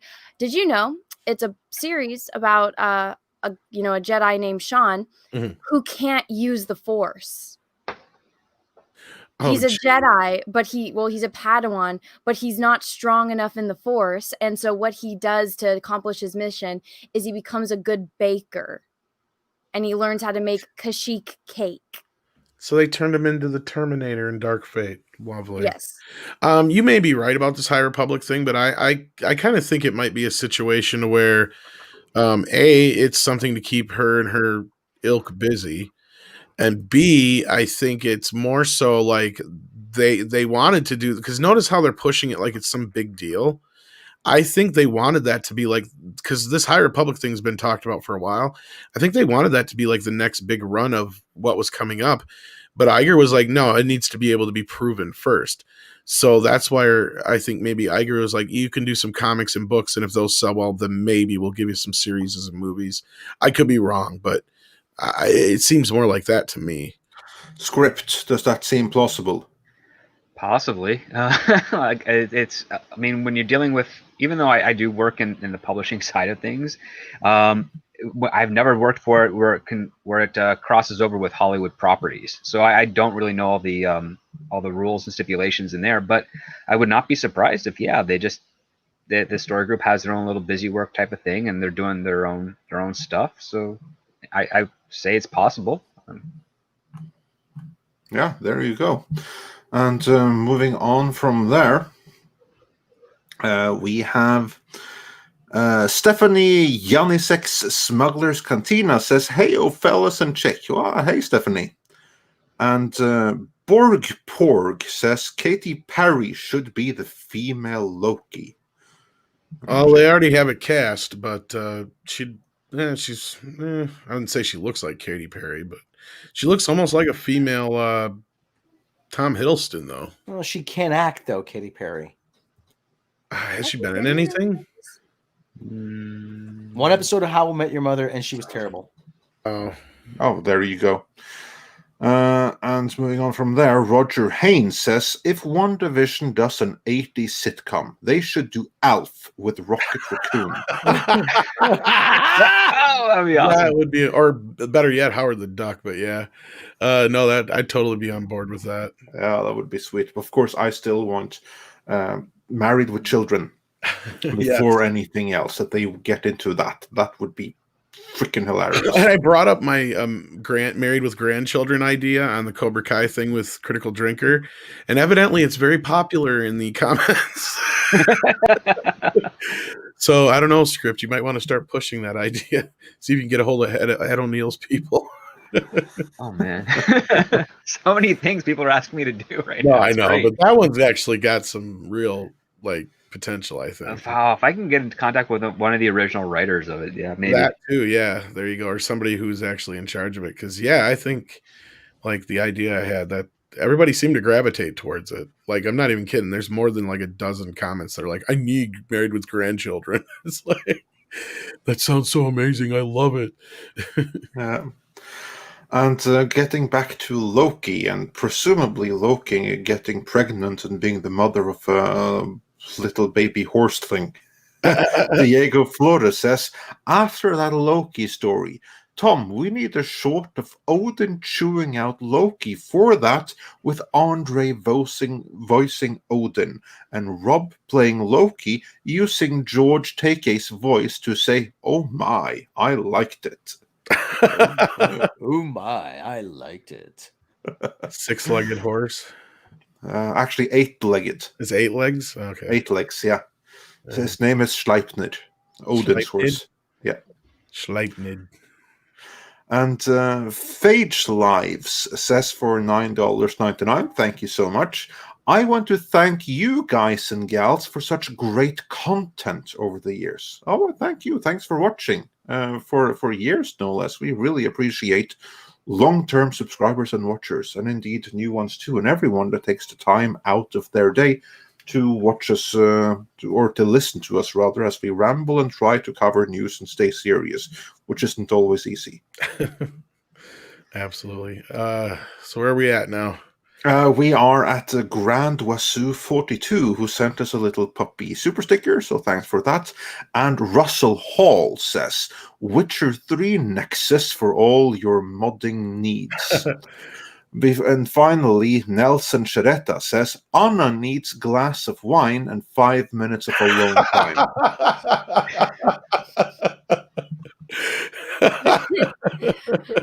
No comment. And finally, and then we're caught up. Niku-san says for $4.99, Hail! In my opinion, Baby Muppet Wars won't work. There's a reason no one talks about droids, Ewoks, and Ewok movies. Star Wars shouldn't hinge on cute. I don't know. I will disagree with you. I worked for Disney. I know what sells, and I know what kids and women want.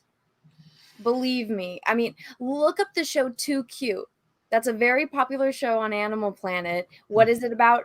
It's about puppies and kittens, and it's about them being born to the time they go and find their, new homes with humans. It's very popular, and something like that, but with Star Wars, and you do it all cute and animated, grown-ups might not watch it, but we're sure as hell going to buy the product. I mean, I couldn't get my girlfriends to watch Star Wars. I mean, even if, I tried to bribe them and trick them, no way, shape, and form. All of a sudden, all my friends that hated Star Wars, that refused to watch it with me for years, they're obsessed with Baby Yoda. They're buying the, expensive merchandise and purses, and they're obsessed with Baby Yoda. So trust me, I know what I'm talking about here. Yeah, I'm familiar with the show. I used to plop my niece in front of it, and she would watch Too Cute for hours. Mm-hmm. Well, look at how popular they are on YouTube. But no, I threw up some of the merchandise here. Like Baby Yoda is everywhere, and you're right, Anna, because like anytime I go out with one of my Baby Yoda shirts on or anything like that, I get at least a half a dozen people asking, "Where'd you get it? Where'd you get it?" And it's always women too, and he's here And more of the kids time. like it too. Yeah. Oh yeah, definitely. Well, I pointed out like just randomly listening to like news videos and whatnot in the background when I'd edit. A couple of times it would pop up over Christmas time where they would ask kids, like, what did you want for Christmas this year? And a lot of the kids were popping up Baby Yoda stuff. And generally it was like probably 3 out of 5 of the kids were usually little girls who were just way into Baby Yoda. And then, a couple of boys would say Mandalorian stuff. But yeah, like that seemed to be the hot ticket item this year was Baby Yoda and Mandalorian stuff. Well, see, and there you go. That's another, like, if Luke is in it and then there's babies, I mean, that adds to the appeal. And I mean, just look at how it worked with Mandalorian. People still love Baby Yoda, but then there's that, cool aspect of the Mandalorian being there. So trust me, if it's done right, it could work and it could make them billions of dollars. If only this were true, Dr. Coffin Nails. If only this were true. Why make billions if we can make millions? Millions? That's literally their logic now. No, but I mean, I think the proof is in the pudding, considering how much Baby Yoda stuff is out there in comparison to anything we've gotten out of the sequel trilogy or anything like that. And we lost Rob. His hamster must have fell asleep or died or something. It's a hamstersaurus. It's getting a little old here, Wilma. But he's back, so it's fine. That's the wrong tab. The hamstersaurus died. You computer there. You don't want to get no computer viruses all spinning around. Ed Sullivan sends in $10. Thank you so very much. I was talking about WandaVision with friends the other day. I got a Boston accent, and one of them thought I was talking about something called One Division. WandaVision. WandaVision. WandaVision. Yeah, I'm going to stop by the Dunkin' Donuts, get some watch that WandaVision. You listen to them kids groups things. Are you serious? No, not WandaVision. WandaVision. That's hilarious. And he also sends us much love and a huzzah. Well, huzzah to you, Eric, and thank you so much for the super chat. That was funny. Stephen Otten coming in again with another super chat here. Says, Tom, have you seen VFW? A Carpenter fan would appreciate it. I have it, but I have not got a chance to watch it yet. The moment I saw it on the shelf, I'm like, yep. Are you aware of this, Andre, or what this is? Nope, I have no clue. It's about a bunch of old guys. It's kind of like Expendables, but it's got like Martin Cove, and I'm trying to remember who else is in it. Oh, cool. A couple other old school action guys, and they're all like VFW that gets in of course like the zombie apocalypse happens or something. VFW. Not the one with VFW is Stephen Lang's in it, yeah. Okay. And VFW is an organization called the Veterans of Foreign Wars. Yeah, it's like a when is it from? What year? Last year. Oh, so it's new. Okay. Yeah, it's fairly new. But yeah, they have like, they rent them out. Their halls they rent out for like, weddings and other things. And they usually have like a bar and stuff there. And so that's probably what these guys are, old vets just hanging out at the bar. And it's usually the popular hangout for the older vets in town if they have one. So yeah, that's kind of the setup. Okay, yeah. So you have Stephen Lang and you have Martin Cove. Okay, there's two cool guys in it. Yeah, at least those two. I'm trying to remember who else is in it. It's none of any note that I can see. William Sadler is he? Oh, William Sadler. Yeah, he's good. He's good. Yeah, he's Fred Williamson. William Sadler was the bad guy in Die Hard 2, and he also plays the Grim Reaper in Bill and Ted. And he was on Deep Space Nine. Yeah, he's in Deep Space Nine, and he was in Demon Knight. And then it looks like the other guy, I think that's James Brown, ain't it? Summoner, what do people say? Not that James Brown. Hi. Oh, Fred Williamson, that's who it is, yeah. So, yeah. Yeah, okay, well, cool. That's something that looks like it's worth checking out. Yeah, I've heard good things about it. Yeah. I've got it, just haven't got a chance to watch it yet. Yeah, I became a fan of Martin Cove after Project Shadow Chaser. It was only later that I collected that he was in Karate Kid too. Well, my first exposure was Karate Kid, and then of course, he's in Rambo as well. But Anna sadly has to leave; she has to check out on us, so we're going to be checking out soon ourselves. But we have a few more super chats to go through. But let's let Anna plug her channel real quick before she has to go. Oh yeah, go thank you. Go check out that Star Wars Girl. I'm really close to 169,000 and I really want to get there for this special joke video I'm going to make for it. So yeah.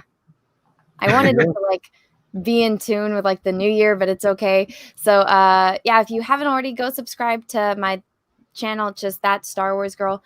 I also have an art channel, which is kind of a longer name, but it's, let me see, what is it anyway? It's The Art of Anna TSWG Studios. And so I'm going to be releasing new painting videos on there, like me painting HK, this other super secret one that Tom is actually in. So you'll get to see me painting Tom as a Star Wars character. She drew me like one of her French girls. Like one of Jabba's French girls. Oh. But so yeah, go check out those channels. But thanks again, guys, for having me on. It's always a pleasure. Always. To you.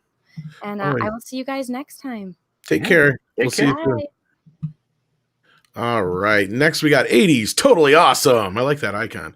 The grit and grime of the Star Wars. The Star Wars series of Star Wars as a series of underbelly black markets would be cool. Also, hello and thank you for the stream. Sorry about my spam piece. I didn't notice any spam, but if you did spam too much, I'm sure our lovely Wrench took care of that. But if not, you're still here, so that means it must not have been too bad.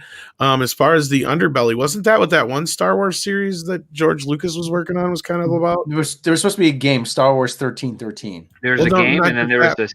Yeah, there's a series that the guys, the crew who did Stargate SG-1 were working on, and yeah, I can't remember what the title actually leaked. Yeah, I can't remember what it was called now either. I think it was Underworld or something like that. Star Wars Underworld or something like that. I think the footage leaked out of the test footage, so I'm sure you can find that on YouTube. Somebody, if I'm remembering the name wrong, correct us in the chat, and we'll help direct you to that. And Grand Wazoo 42 says, "Can we get a proper Mjolnir pronunciation from Andre? Thanks." How close was that? No, not too far away. Mjolnir. Mjolnir. There we go. Yeah. Rolling the R is the most important thing there. Oh, you like to roll your R's, yeah. Yeah, it kind of comes naturally. And with that, we are caught up. And yes, we are all sad to see Anna go. But with that, I think it's about time for us to go too, because we've hit that 3-hour mark and we don't try to go this long, but it seems to be the average now. But the funny thing is, we actually started out trying to not go over 1 hour. That we never quickly went out the window, did it? Never anticipate that, but I've learned with toxic femininity, never try to get out of there quickly, because when that happens, it always takes you 3 times longer than you planned. And Mr. Tickle Trunk, yes, he has a final one, because we have to, of course, say because he didn't show today. Actually, I think he's doing okay. Yeah. Was a woman, or was that someone else? I'm not sure if either way. I did not notice them in the chat today, and we did miss a couple super chats here. Oh, here we go. Got a couple here. Yeah, here we go. Yeah. First one is jumped on me. That's why. Yeah, the axe to the head, who says, "Sup, hope everybody's doing good. Here's a chat. I have spoken." Oh, thank you. Now we've spoken too. Yeah, and we're also hoping that is doing okay, since we didn't see them today. A standard in our chat. So yeah, hopefully everything's all right. And Adam Wofford wonders, "Hey guys, do you remember Tech Wars TV series from the 90s? Oh yeah, that's Rob. I was going to say that's William Shatner. Yeah. Oh yeah, I remember it. That's all I remember. As for me, I remember back when we had like stores where you could buy VHS and stuff like that.